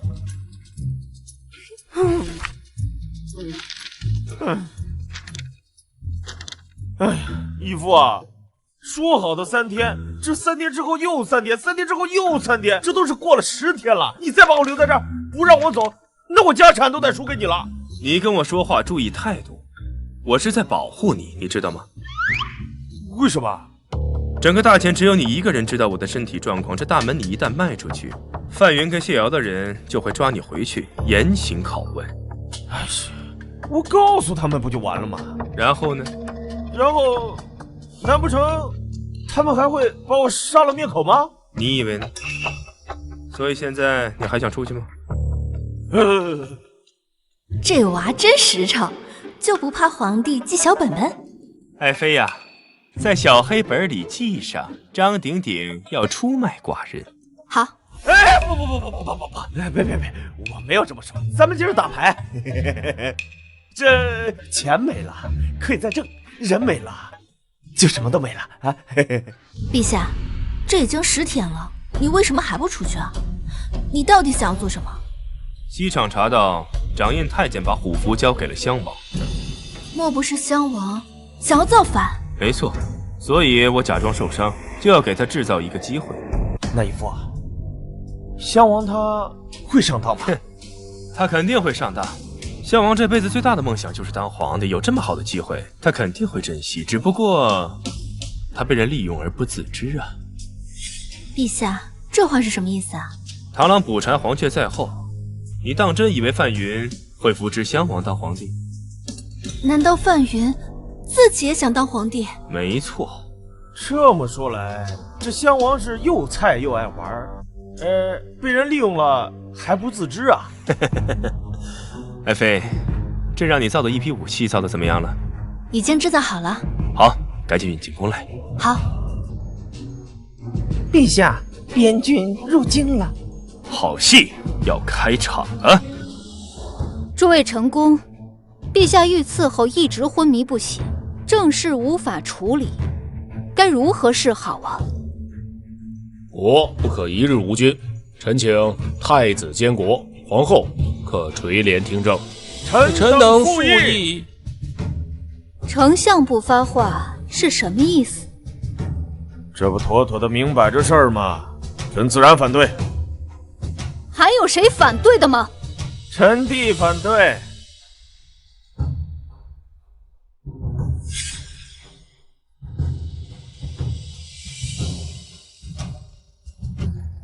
女子不得干政，这是祖训。你来干什么？听闻皇嫂想垂帘听政，臣弟特来阻止。藩王不经传召，不得私自进宫。襄王这么做，形同谋逆。谋逆？我有传位诏书在此，谁敢说我谋逆？传位诏书在哪里？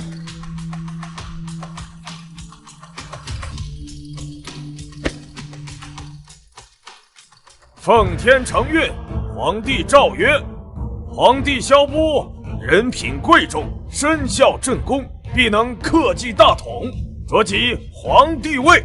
钦此。臣拜见陛下。吾皇万岁万岁万万岁！都平身吧。谢陛下。这不可能，这是狡诈！来人呐，赶紧把这个假传圣旨的叛贼给我拿下！来人，来人呐！皇嫂怎么不喊了？要不要我帮皇嫂喊一下？啊！来人！完了，禁军被萧部收买了。诸位，我当皇帝，你们谁赞成谁反对？臣赞成。陛下克绩大统，必能保我大前国道昌隆，延绵万世。臣等附议。怎么，太尉这是要反对吗？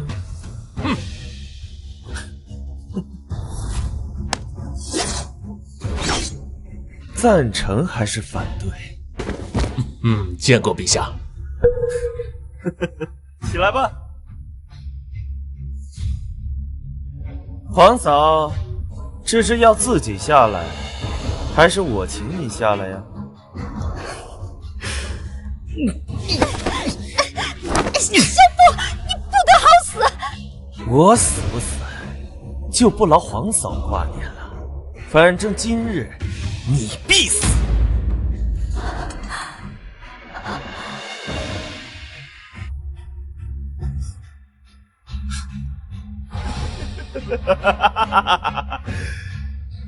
这个皇位终于是我的了。谁说这皇位是你的？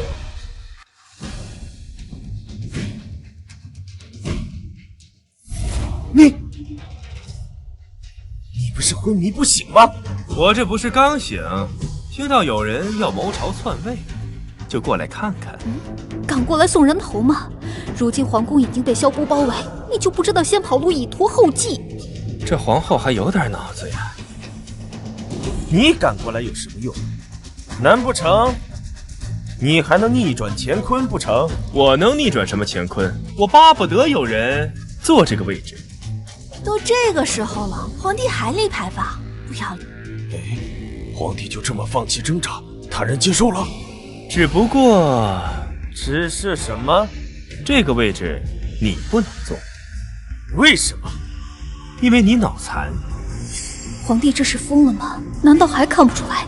萧部已经控制了局势。萧达，你死到临头了，你还敢跟我嘴硬？让朕死，你有那个本事吗？整个皇宫都是我的人，你还能掀起什么浪来？你进宫后没有一点阻碍，就不觉得有些奇怪吗？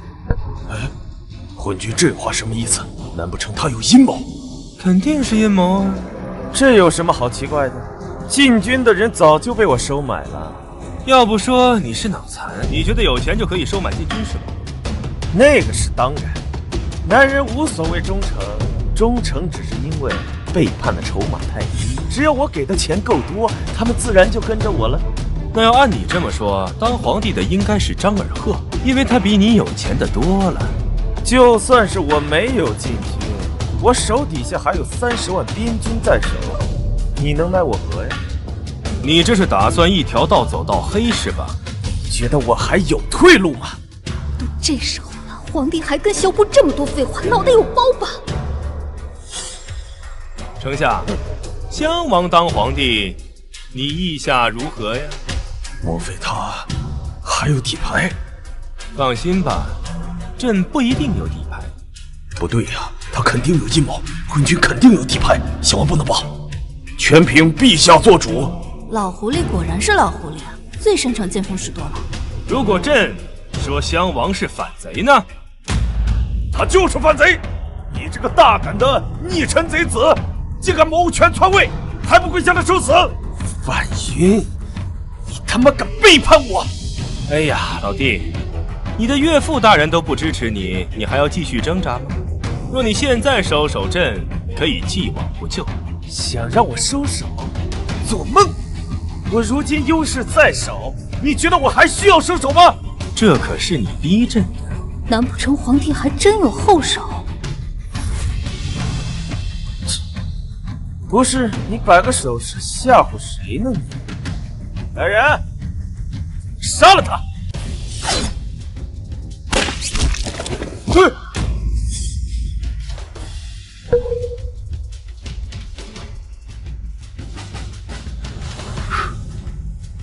怎么样，襄王？还要继续挣扎吗？我活不了，你也别想活了。1个时辰之后，如果30万边军听不到我登基的消息，他们就会攻打京城。萧波还真准备玉石俱焚啊！幸亏陛下早有准备。你没有发现柳青不在吗？柳青不在那又怎样？因为这30万边军都曾经是柳青的手下。那又如何？如今虎符在我手上。可柳青有朕的圣旨，还有500万两银子，你觉得这30万边军会听谁的？小波，事到如今了，还做不当皇帝呢？啊，还不乖乖的束手就擒？想让我束手就擒是吧？你们做梦吧！萧达，老子当不了皇帝，你他妈也休想！护驾！哟，哎呦，这什么东西啊？恭喜陛下，贺喜陛下，一举平定叛乱，拿下反贼！恭喜陛下，平定叛乱，拿下反贼！这一次能够平定叛乱，全都是皇后一个人的功劳，朕只是个工具人而已。我什么时候谋划平乱了？皇帝为何要把功劳推给我？莫非他有什么阴谋？原来是皇后在背后借机生事，此女不可小看。这么大的事儿，皇后竟然一点不跟我商量，此女绝不能留。好，都给你们机会了，你们还想继续玩是吧？看我怎么玩死你们！嘿嘿，朕在中毒昏迷的时候做了一个梦，梦到丞相带领30万边军给朕风光大葬。皇帝这是在含沙射影说我和襄王是一伙的。丞相给朕准备了金冠、金缕玉衣、金盆洗这皇帝又要准备大捷了。我让那个一流的工匠给您打造。罢了，不用那么麻烦，不如就折现，给200万两银子如何？200万两，这不是要老夫的命吗？丞相不说话，难道是觉得朕要的太多了？不多，少得可怜。稍后我让人给您送来。姓范的这次偷鸡不成了吧？朕还梦到太尉和丞相配合，让沿途的卫所给边军让路。皇帝这是在点我吗？太尉还给朕准备了10万个美女，真是对朕体恤有加呀。太尉知道朕喜欢美女，哎呀，朕实在是感动至极呀。臣这就去给陛下搜罗美女进宫。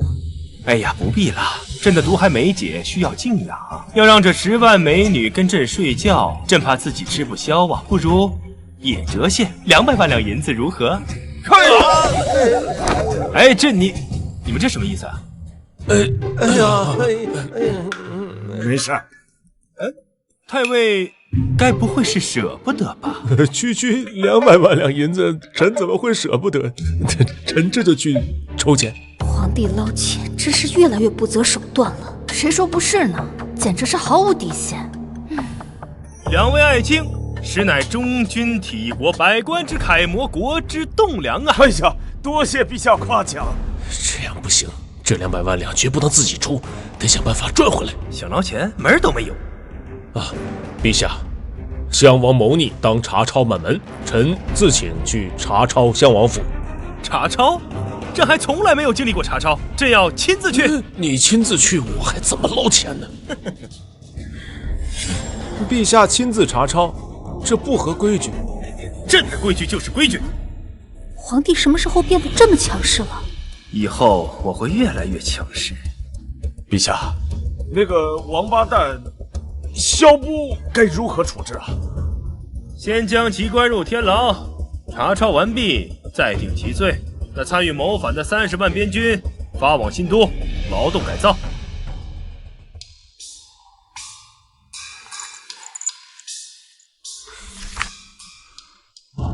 陛下，襄王的总家产一共是80万两。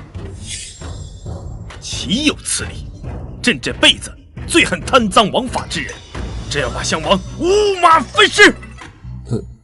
陛下，臣刚才看错了一眼，襄王的总资产是380万两啊，简直禽兽不如！这要把襄王剥皮宣草，你知道什么叫剥皮宣草吗？不知道。就是把人埋在地底下，然后露出个死人脑袋，在中间来那么一刀，把水银倒进去，这个时候的人就会奇痒难止。难止会怎样？难止就会钻，往上钻，正好头上有个洞，啾的一下就出来了，整个地上就都是个死人皮，再拿草塞进死人皮里，这就叫剥皮宣草。太尉是不是很痒啊？好痒啊！陛下，臣看清楚了，襄王的总资产是1380万两，臣决定把这些钱全部送入皇宫，等陛下清点完后再入国库。好，没想到他贪了这么多。有记载的有多少？这是糊涂了吗？太尉刚说完，他就忘了吗？有记载的是1380万两。有记载的有记载的是380万两。哇，贪了那么多，你是不是记错了？太尉啊，这襄王贪了这么多钱，这传出去岂不是影响皇家的颜面呀？对，哎呀，臣看错了，襄王有记载的是80万两。哦，这样，拿出30万两给抄家的人，让他们闭嘴，懂吗？好。剩下的50万两充为国库，如今的国库是缺钱短粮，朕非常的惆怅。有了这50万两，也能解朕的燃眉之急了。好家伙，1380万两，过个手就变成了50万两，这跟抢有什么区别呀？义父这波操作666啊，肯称吾辈楷模呀！退下吧。是，臣告退。是不是觉得这很贪？贪，岂止是贪，简直就是贪得无厌。论贪赃，你认第2，没人敢认第1。这钱即便朕不贪，也会被朝中的贪官层层盘剥出去。哎，义父啊，你既然知道他们是贪官，那为什么不把他们抓起来呀？贪官从来都是上下勾结，左右同盟，形成了盘根错节的利益网。若抓一个，就会牵出很多人。如今我大钱经不起这样的折腾啊！难不成因为法不责众，就任由他们胡作非为吗？当然不能。知道朕为何要兴建新都吗？陛下不是想另起炉灶吗？另起炉灶只是一方面。义父是为了享受美好生活。喜欢享受的人从来都是今朝有酒今朝醉。修建新都至少要10年，为了10年后的享受，我付出这么多，值吗？好像不值得。那陛下为什么想要兴建新都啊？劫富济贫，把贪官和富商的钱交给平民百姓。好啊，合着你让我爹兴建新都是为了解我家富及百姓的穷啊！哎呀，别人是坑爹，你是坑儿子呀！我真是倒了8辈子的血霉了呀！行了，朕不会亏待你爹的。等新都建成之后，你爹就是荣国公。真的？那我到时候是不是就能够横着走了？陛下，陛下不好了，皇后娘娘拿着刀到处找你啊！你给我站住！你冷静点，别动刀弄枪啊，皇后！你别走！别在犯罪的道路上越走越远呐！我你妈，皇后怎么这么厉害啊？那我要抱皇后的大腿了。你倒是会见风使舵。哎呀，我的妈呀！你，我要杀了你！别！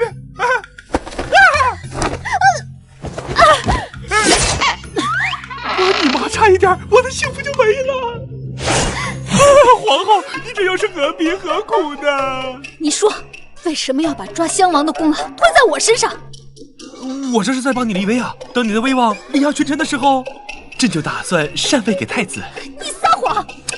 我有必要骗你吗？皇后，如今的朝中，文官以范云为首，武将以谢瑶为尊。若此时太子登基，你有把握压得住这2人吗？我舅舅是太尉，他会帮我的。你也是饱读诗书之人，自古以来外戚干权专政篡位之事，史书上比比皆是。皇后，人心隔肚皮，太尉手握重权，这万一要是动了什么歪心思……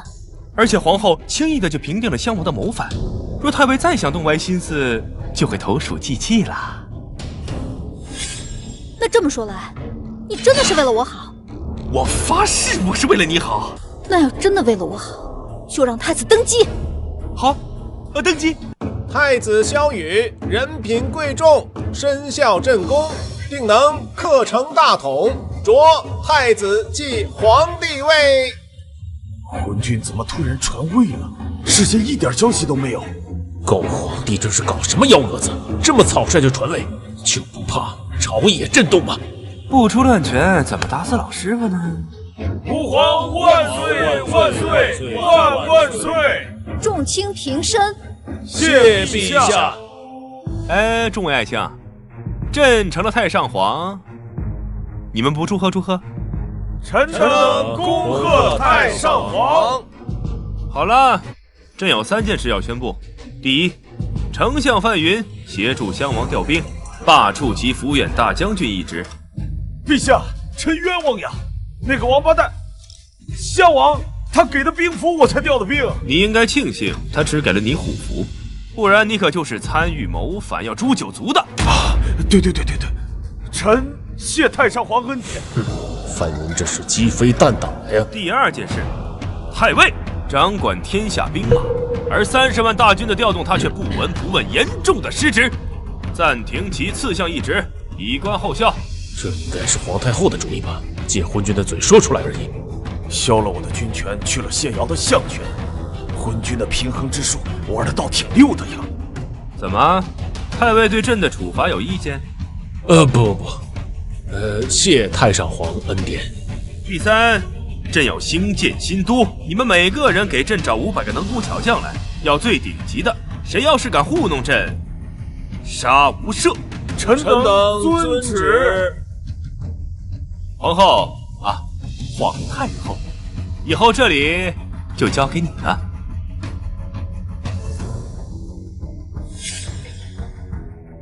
恭送太上皇。义父啊，你可真洒脱呀！这皇上是说不当就不当了。这皇帝对别人来说是荣耀，但是对我来说是枷锁。你想摆脱枷锁干什么呀？当然是做生意赚钱了。义父啊，这可得带我一个呀！不然你以为我带你出来干什么？义父啊，这大钱皇家投资集团是干什么的呀？你进去看一眼不就知道了？哟，这不是太上皇吗？您今儿个怎么有空到我这儿来了？湘君这是在埋怨我呀！我可是为了你，连国家都不要了呀！哎，瞎话张口就来，他就不怕报应吗？妹妹啊，男人的嘴，骗人的鬼，你可千万别相信他。姐姐放心，我才不会上他的当呢。我好伤心啊！行了，别伤心了，里面商人都等得不耐烦了。走吧，妹妹。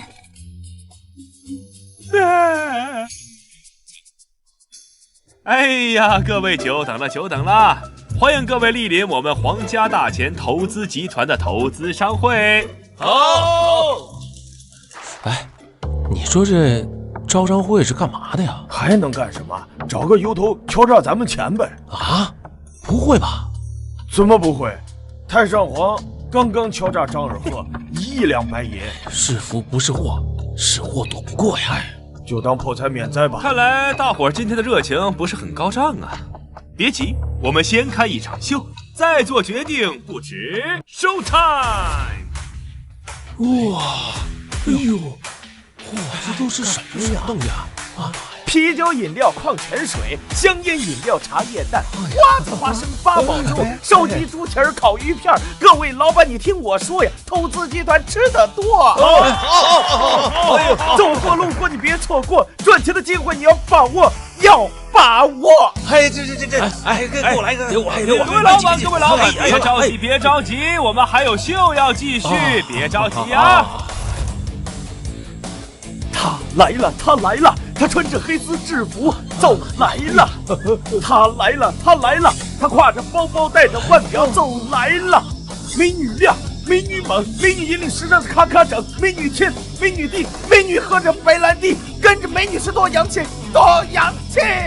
好，哎呀，好 ，Everybody， 制服黑丝美不美？美。包包腕表想不想要？想要。别急，我们的秀继续。高端的服装往往采用最先进的缝纫方式。这台缝纫机采用高端内耗金，高雅吊漆工，高冷生锈踏板，依次皇家服缝纫机，为美好生活而生。哎，太上皇，这缝纫机一天能做几件衣裳啊？几十或者上百吧。哎呀，这一台缝纫机能顶几10个人干活呢。各位，我们的产品你们也见到了，有没有兴趣做我们的代理人呢？有啊有啊有啊有啊有啊！稍安勿躁。我们大前有2京13省164府，你们可以根据自己的经济实力来选择自己要代理的地方。经济实力强的可以选择13省，经济实力弱的可以选择164府。哎，太上皇，不知道做你们代理都有什么要求啊？我们的要求只有一个，就是要有足够的保证金。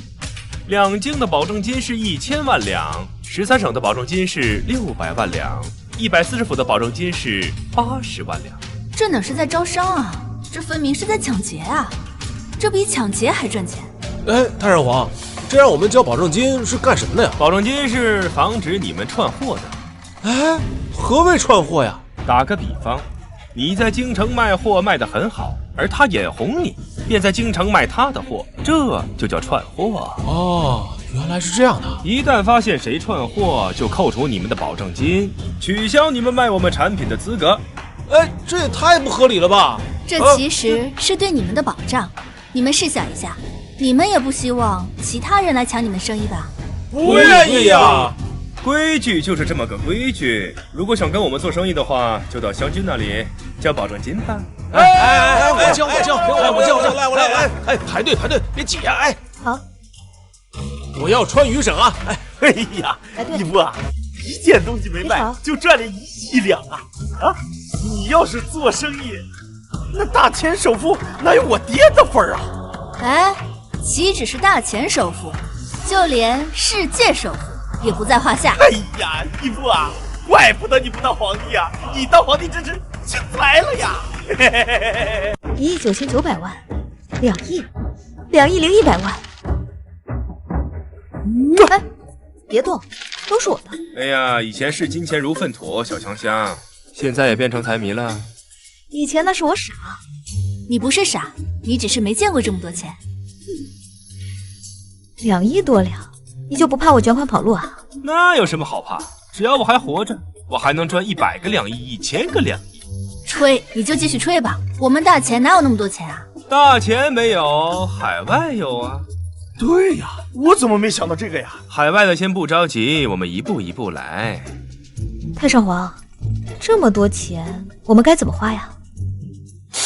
先征召个300万工人，再开办一个工厂。你疯了吧？300万，这一个人1天的工钱是3两，1个月是900万两，1年的工资是1亿多两，你上哪儿弄那么多钱啊？那我问你，如果百姓没有钱，我们的东西卖给谁呢？再说了，百姓有钱了，他们不吃不喝不穿吗？这就是所谓的小河无水大河干，小河有水大河满。哦，这钱兜兜转转又回到了大河的手里边。那我们有了这么多钱，也花不掉啊，用来干什么好呢？办学校。好主意，让百姓们学习孔孟之道，习45经，教化万民，此乃明君所为。你也说了，明君所为。我是个昏君，昏君不教这些。那你准备教什么？我准备在这批工匠当中选几个高手当老师，教这些工人技能。陛下，万万不可！您这么做，降低了45经的地位，这不等于说刨了读书人的祖坟吗？那又如何呢？这百官都是读书人出身，您不怕引起混乱呀？一群腐儒而已。你就不怕他们造反？哎呀，那怕什么？这读书人造反10年不成，连我都懂这个道理，义父肯定也知道。难得你有这样的见识。嘿嘿呀，一般一般，全国第3。跟义父久了，也学到了不少东西。那先帮我去办件事。义父所托，我必赴汤蹈火，在所不辞。你准备让他干什么？你懂的。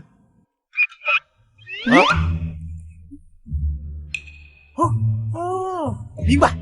你们2个挤眉弄眼打什么哑谜呢？嗨，男人说话，女人少插嘴。嘿，你反了天了，敢这么跟我说话？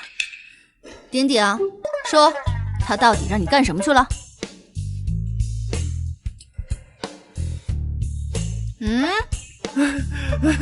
义父让我帮他选妃。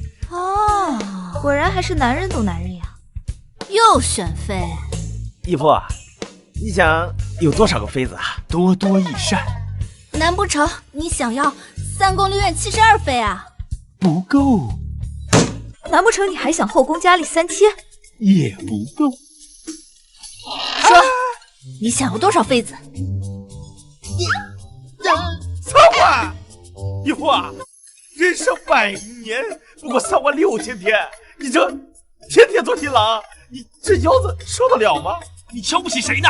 你还真想选3万妃子啊？哎呀，不是3万，不是3万，不是3万，你伸3个手指干什么？难道是30万？30万！我的老天爷呀！义父，你还想揶揄使女啊？照这样下去，那不得铁杵都磨成针啊！义父，我能揶揄白女。义父啊，我强的不服，我就服你啊！难不成30万还不能满足你啊？你想要300万是不是？300万！义父，你难道就不怕妃子给你戴绿帽子吗？松手！你到底要选多少妃？先选个300万吧，不够再说。你们这是什么表情？哎呀，义父啊，你想戴绿帽子，你就直说呗，我可以帮你啊，你用不着这么走极端吧？选300万妃子给自己戴绿帽，真是听者伤心，闻者落泪。不是你们在说什么呢？我看着就那么像饥不择食的人吗？像，很像，非常像啊！这些妃子不是给我选的。不是你，为了谁啊？当然是为了兴建新都的300万工人啊！那可都是一群精壮年小伙子，就像火药桶，一点就着。若他们结婚生子了，就会有所顾忌。可是为什么要打着选妃的旗号啊？如果不以这个旗号，哪个父亲会把自己的姑娘送到洛阳，给这些工人当老婆呀？可是你这么一来，你会在史书上留下千古罪名。只要能让百姓过上安居乐业的生活，朕宁可背上万世骂名，就叫罪在当代，功在千秋。哎呀，义父真乃高义呀，以身入局，真乃万世之楷模呀！可是这么大范围的选妃，会不会引起百姓的抵抗啊？谁敢反抗？杀无赦！哎，义父啊，这用不着这么偏激吧？朕罪不至死呀！这叫杀鸡儆猴，别那么妇人之仁。帝王之道，大善无情，小善为恶。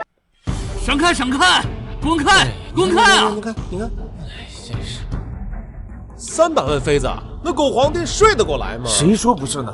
不过太上皇也真是生冷不忌，隔壁县10个寡妇都被选进宫了。岂止是寡妇呀，我那七舅老爷的3侄子的2小姨无言，那丑的那是一逼呀，不也被选进宫去了吗？闪开，都给我闪开！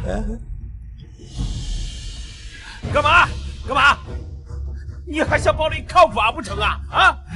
哎，谁敢过来，跟谁拼命！哥，别冲动，他们这群人没有一丁点人性。小妞啊，招你进宫啊，是太上皇的旨意。你要是敢抗旨不遵呐，太上皇就把你满门抄斩。哎，你是想进宫啊，还是想被满门抄斩呢？大兄弟，别反抗了！你看那吏部尚书、户部侍郎，那就是因为不想把女儿送进宫，全家才被砍的呀。至今那脑袋还在城门口挂着呢。对呀，大兄弟，小胳膊扭不过大腿啊！就是啊，我跟你们走，只要你们放过我哥哥。哎呀，还是小妞是输啊！不行，不能跟他们走，妹妹，妹妹，不能跟他们走，妹妹，妹妹。哎呀，这是太上皇啊，给你妹妹的聘礼，拿着娶媳妇去。我要是有闺女，给我10两银子，我立马奉上。不配！谁要你的脏钱啊？给不给是我的事儿，要不要是你的事儿。去，狗官，你不得好死啊！造孽呀！妃子选了多少了？大概有200多万个吧。伤亡情况如何？自从你把吏部尚书、户部尚书全家抄斩之后，事情进展顺利了很多。百姓呢，虽然说是怨声载道，但是他们也不敢反对。吏部尚书、户部侍郎也算是死得其所呀。谁让他们贪赃枉法？不杀，不足以平民愤。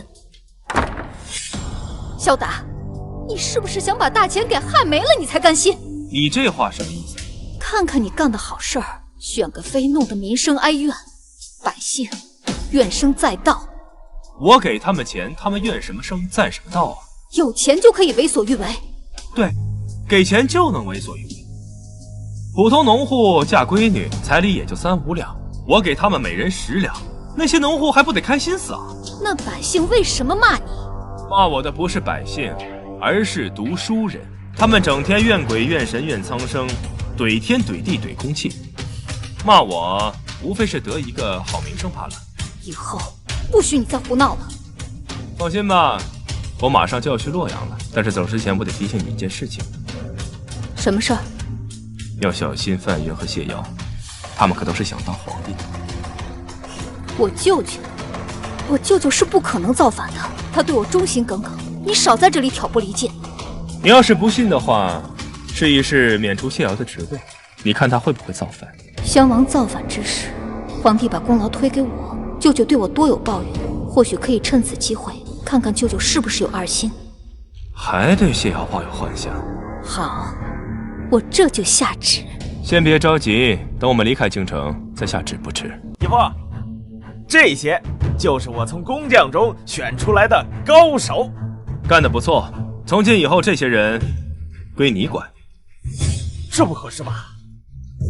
义父不是要封他们做老师吗？我这一介平民，我哪敢管他们呢？臭小子，伸手跟我要官了是吗？不敢。罢了，你跟我办事，总不能让你白跑一趟。从今以后，封你为正五品，工部主事。正五品工部主事，我当官了，我全当官了。还不快谢恩！谢义父，不，谢太上皇隆恩。行了，别拍马屁了，起来吧。恭喜你们成功入选，从今以后，你们就是正儿八经的朝廷命官。哎，这，谢太上皇。怎么，不情愿？俺们大字不是一个，朝廷那些官老爷们根本瞧不起俺们，处处给俺们小鞋穿，这官当了憋屈啊！你的心眼也太小了吧？他们瞧不起你，身上能掉块肉？他们给你们小鞋穿，你们就走不了路了？你们当官是为了建功立业，是为了人前显贵，更是为了荫及子孙。那么在意别人的看法干嘛？对，所以就撸起袖子加油干，活出个人样来。你们的付出终将得到回报，让那些瞧不起你们的人后悔去吧。话说的在乎啊！是。如果你们还没有老婆，朕可以送你们老婆。啊，老婆真得劲！谢太上皇，眼架子都没有，居然还和一群工匠打成一片。走吧，随朕一起去建设美好家园。誓死追随太上皇！誓死追随太上皇！至尊通杀！来，给钱！哎呀，这小兔崽子一点眼力劲儿都没有，连太上皇的钱都肯拿。二鹤，你掉泥坑里了？哎，没有，我呀，刚从工地上回来，听说太上皇在这儿，特地来拜见义父。怎样？进展如何？哎呦，自从实行了雇佣制以来被征调来的民工个个都是干劲儿十足那工程进程的速度那是飞快呀！本来是10年计划建造好的新都，现在呢3年就行了好，干得不错，让他们把行动放慢一点。义父，你糊涂啊！这300万民工1年的薪俸就得1亿两这省下来可都是我们的家。你们能不能把思维放得开阔一点，眼光放长远一点？还请太上皇赐教。我给你们出个题：假设若若卖饲料，湘军养猪，鼎鼎开肉铺，尔赫开饭店，我是食客，所有人的利润只有2成。如果我到尔赫的饭店点一桌10两的席面，尔赫就要花8两到鼎鼎那里买肉，鼎鼎就要花6两4钱到湘军那里买猪，湘军就要花5两1钱2到若若那里买饲料。如果这个循环继续下去的话，这10两银子就能产出50两的效益。听上去好高深，这就是经济之道吗？如果我不吃这顿饭的话，这50两的效益我们谁也拿不到，对吧？一个简单的游戏，竟然把经济运行之理剖析得如此的明明白白太上皇大才呀！新建新都，我们1年投入了2亿两，这2亿两就可以产出10亿两的效益，我们只拿一半，就是5亿两。5亿两！哎呀，这恐怕整个大钱都没有这么多银子吧？没有银子，有纸就行。从今以后，我们不收银子，只收纸币。用纸当钱？谁不要？湘军，发一个告示，从今以后，我们旗下所有的商号只收纸币。那他们会同意吗？我们占主导权，不同意别买呀。那强行推行纸币，那这金子银子是不是就没用了？那就用纸币来兑换，银子10块1两，金子100块。您为什么非要推行纸币因为金银的产能太低了，纸币就不一样，只要有一个印钞机响，印多少印多少，简单省事儿。我操！我怎么没想到，要是我有台印钞机，岂不是眨眼间就能成亿万富翁？别做梦了，印钞机只能国家所有，私人印钞等同于谋反，诛九族的。太上皇居然能看透人心，哎呀，不能惹，可千万不能惹呀！传太后懿旨。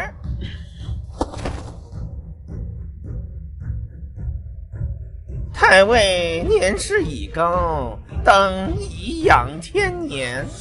此金银若干，以酬太尉之功。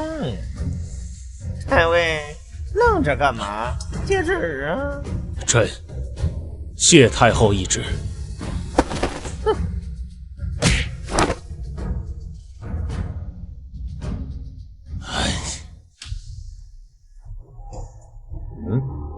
你来干什么？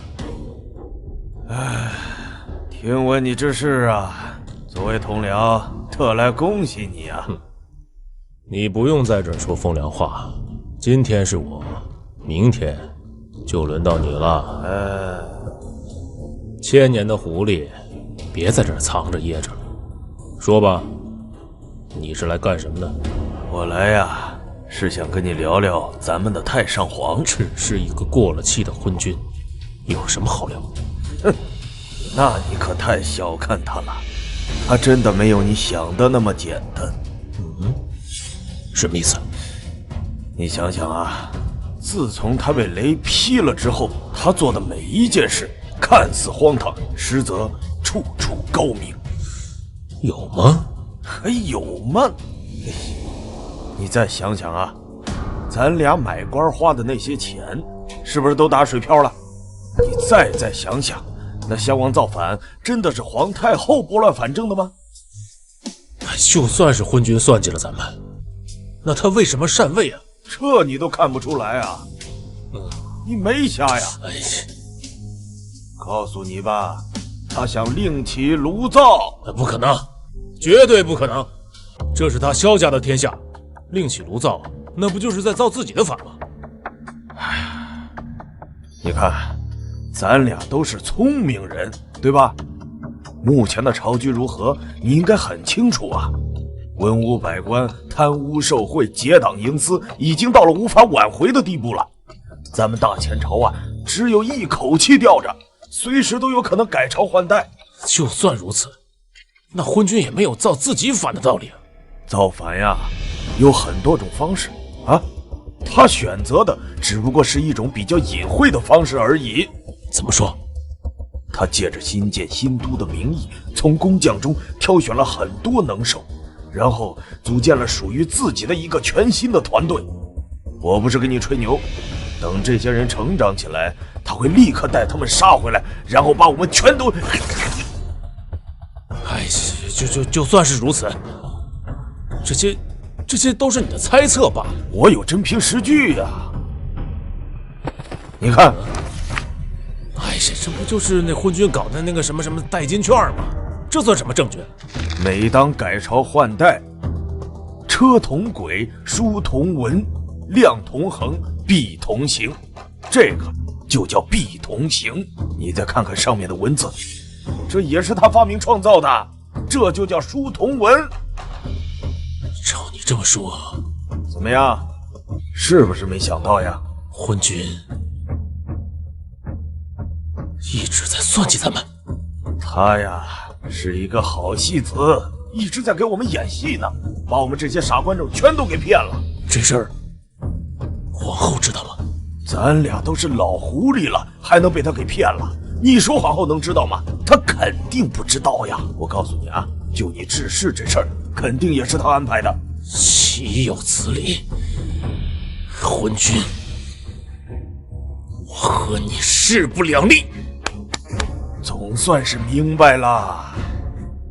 来，既然咱俩都是一丘之貉，哎呀，志同道合，咱俩合作一把，如何？好。首领，您的信。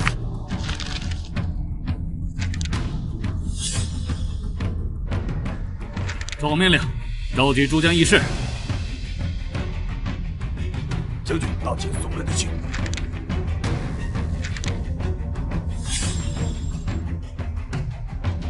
呀西，真是天有我大窝呀！吴国翻身的机会到了。启禀太后，边关急报，鞑靼20万大军压境，我国也起兵10万，已经乘1000艘战船到了我国边境，袭扰百姓呀！丞相，那我们该怎么办呀？哎呀，我国这30万边境大军，因为参与谋反，被太上皇发配去兴建新都了，现在还没有招募新兵，我们大前缺兵少将，老臣实在没什么好办法呀。太后，不如请太尉回来商议。舅舅被免职后也没有怨言，看来是我冤枉他，都怪萧达这个混蛋，竟给我出馊主意。好，传旨，宣太尉。宣太尉觐见。臣拜见太后。太尉快平身。谢太后。太尉，情况你都知道了吧？哎，知道了。太尉可有计策？鞑靼20万铁骑骁勇无比，为今只有派50万大军方可御敌啊！为今之计，也只有老臣带着50万精卫北上伐敌。太尉要是把50万精卫都带走了，那京城岂不空虚了？到时候倭国人登陆该怎么办呀？太后放心，倭国人从未登陆过这儿，他们只在沿海岸线袭扰我大前。有道理，那就有劳太尉了。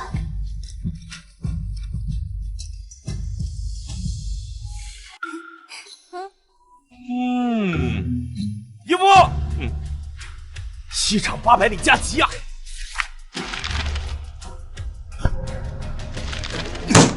蠢货！怎么了，陛下？鞑靼和倭寇同时来犯，南宫魍竟然把精卫调出去抵抗。鞑靼跟倭寇同时进犯，这背后一定有阴谋。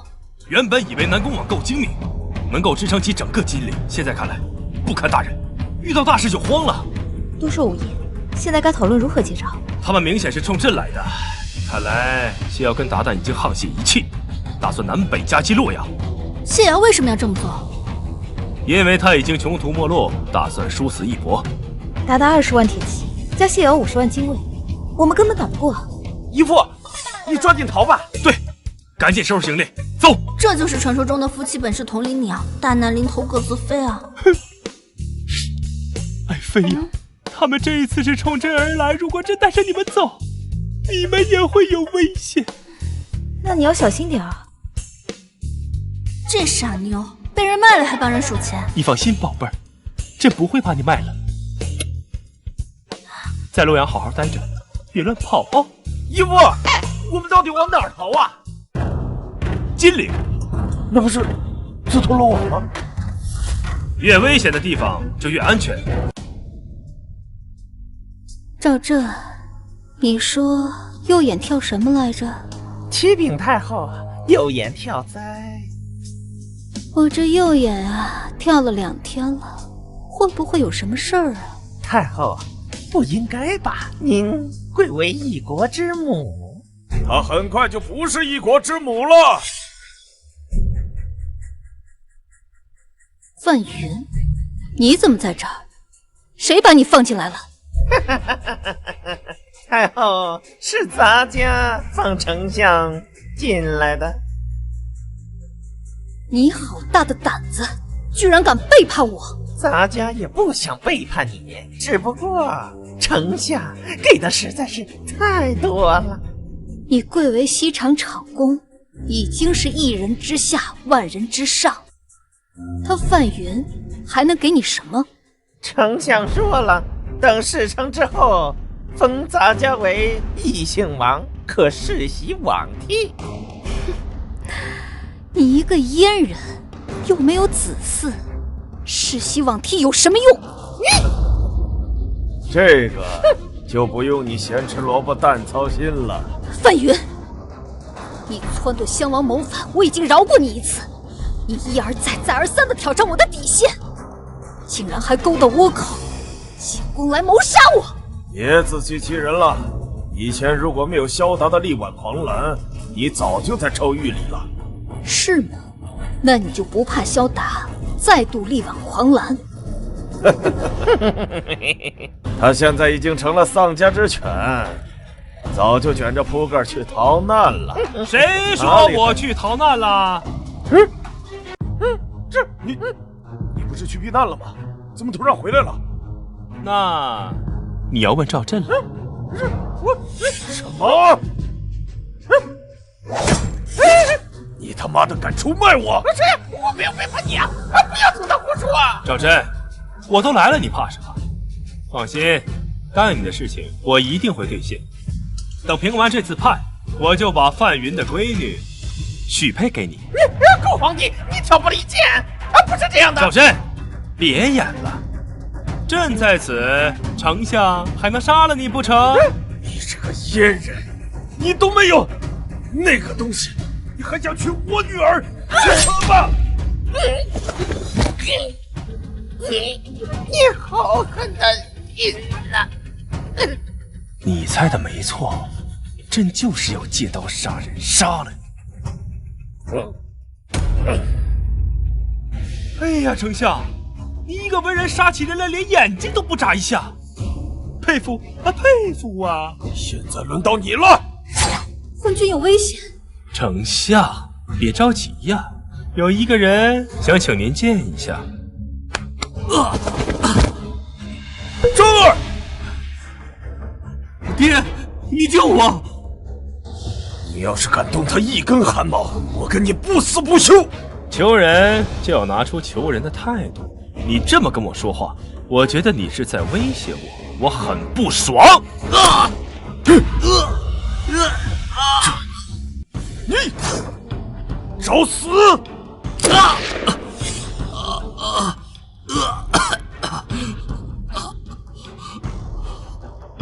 你吓到我了，爹，你千万别跟他对着干，他就是个疯子。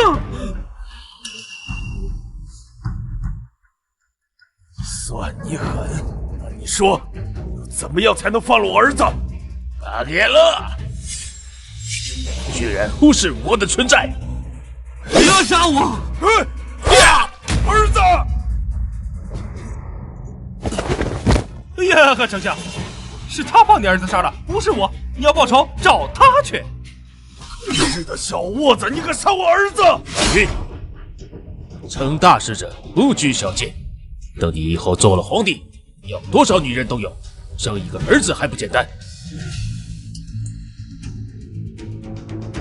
范远，你可真是无药可救了。为了一个破皇位，连自己儿子的性命都不顾，这大钱让你当皇帝，那百姓不得遭殃了？闭嘴！你在教我做事，回边去！死到临头还在这跟丞相斗嘴，真够猖狂的。不斗嘴怎么拖延时间啊？大前皇帝，是不是你杀了我弟弟？就是他。你哪位啊？真青野菜。真鸡巴菜！哎，你的名字可真变态啊！反感！我是真青野菜。哦，那令弟真青野兽。啊！我想起来他了，他非要跟我决斗，什么既分高下也决生死，他死了，所以杀了他，对不对？啊，不是我，是范云杀的。你满嘴喷粪！哎，大家有目共睹，怎么能叫我满嘴喷粪呢？我范云，你敢欺骗我？尊敬的野菜先生，现在大敌当前，别中了这个昏君的离间计呀！哎，范远，你这个人的人品可不怎么地啊，敢做不敢当是不是？不过他杀了你的儿子，你杀了他的弟弟，你们两个人就一笔勾销了。屁话真多！哦，我明白了，你在拖延时间啊！哟，哦，这都被你发现了，在等救兵。对。你想多了，整个皇宫已经被倭军围得水泄不通，援军就是想进都进不来。你等的花儿都谢了吧？你怎么这么笃定我的援军是人呢？不是人，难道是鬼？是神？没错，就是神。你真当我3岁小孩了呀？那你把神请出来让我看看。好，我就让你开开眼。皇后，等一下，请把眼睛和耳朵捂好。哎，昏君，搞什么鬼啊？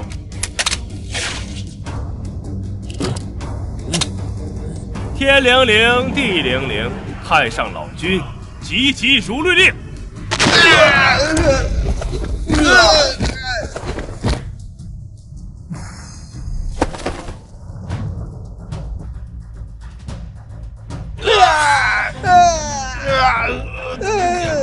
米娜桑，阁下的烟花要开了，可是你看不到了。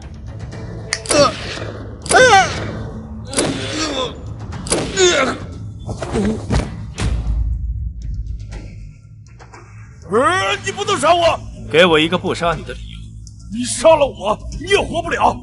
我实话告诉你啊，现在城外有20万的倭国大军，1个时辰之后，如果他们看不到我发信号，就会起兵攻城。区区20万倭寇的大军，土鸡瓦狗罢了，朕缚手可灭。行了，吹牛谁不会？好，既然你不信，那我就带你去看看，也好让你死得瞑目。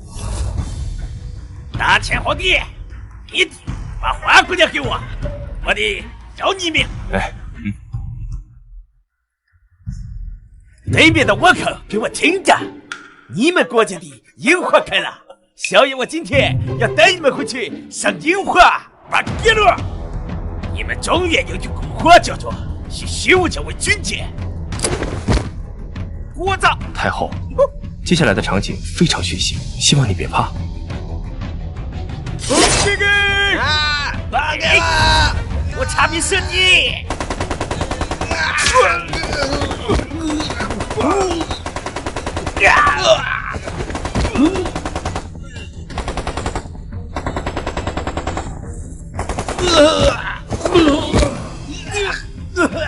吐吧，吐啊的就习惯了。义父，这加特林菩萨也太残暴了吧！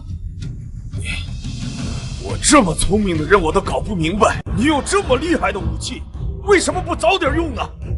如果我要是早拿出来，这倭寇主子就不会上岸了。他不上岸，我又如何马踏东京赏樱花，脚踩天皇，抽雪茄？这都是你的小九球。哎，我只是顺势而为罢了。范云，这倭寇是你叫来的，你也准备上路吗？等等，我知道，坏人都死于话多，但是我还有最后一个问题。好，满足你。明明你这么聪明，为什么还要办昏君呢？做一个无道昏君有什么不好？只要我没有道德，就不会被道德束缚。我想干什么就干什么。那你就不怕留下骂名吗？在史上？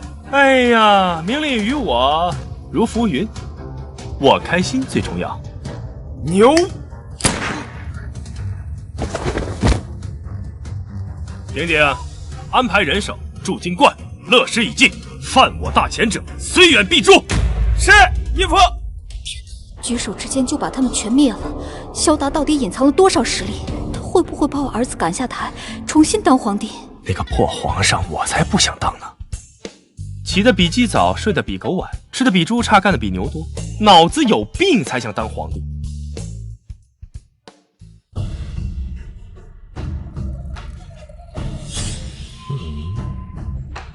这不是昏君的小跟班吗？他来这里干什么？莫非张鼎鼎走投无路，想贿赂我？张鼎鼎，找本太尉有何急事啊？太上皇啊，找我给您托个话。那昏君说什么？要您缴械投降。白日做梦！哎呀，太尉呀，这可都是为您好啊！太上皇说了，只要你缴械投降，保你荣华富贵，保你的黄金啊，是大大的用啊！来人，拉出去砍了！慢着，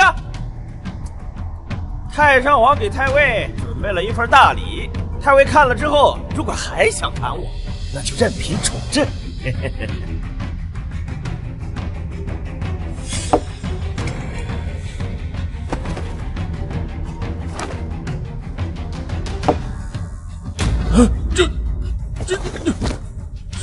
范云父子勾结倭寇，其罪当诛。太上皇已经把他俩给杀了。这不可能！哎呀，他们两个人头都在太尉面前了，还有什么不可能的？太尉，机会只有一次，你要把握住啊！昏君在诈我，就算范家父子死了，京城外还有20万倭寇，肯定让昏君感受到压力了。否则，以我们的罪名，死上10次都不足以平民愤。哎，对了，不要扯倭寇了，倭寇啊，已经被太上皇铸成了京官了啊！不可能，京城只有10万禁军，我国可是有20万大军，在太上皇面前，还有什么不可能的？太上皇说了，只要你肯缴械投降，避免伤亡，你的罪孽就给你免除了。做梦！哎呀！真是良言难劝，该死的鬼呀！既然太尉一意孤行，那就等着大战吧。报，太尉，京城战事紧急，拿来。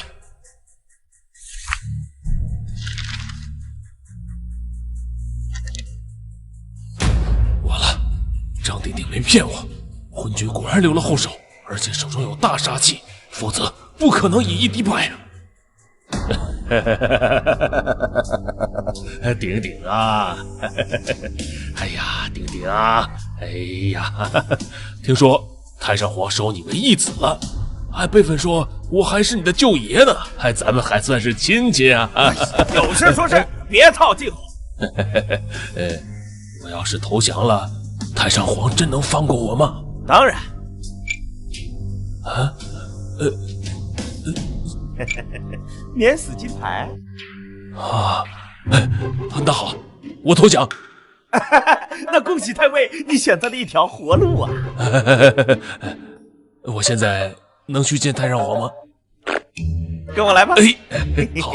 我还以为你真的到邙山躲灾了呢。国家有难，朕岂可苟且偷生呢？那你为什么要骗我们？我要是不骗你们，你们想上战场怎么办？那鼎鼎到现在都不敢自己睡，一闭上眼睛，就梦到倭寇所魂。那你也不该骗我们呀！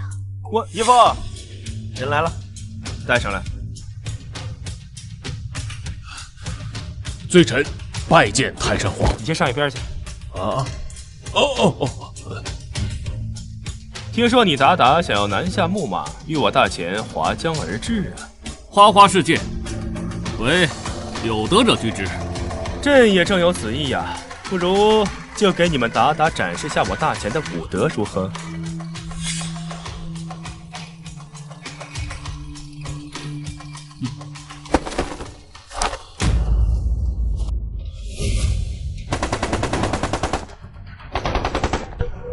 导弹打，炮弹轰，白脸洗地，轰20歼35，徐进弹幕打本土。无人机、大航母、东风快递往前冲，电磁枪、离子炮、白帝仙女继续舞。你觉得我大前的武德充不充沛？充沛，非常充沛。那你们达达还想南下木马吗？不想，我立马带领大军撤回草原。别急呀，来都来了，不留下点东西多不合适啊！太上皇有什么要求，尽管吩咐，我一定照办。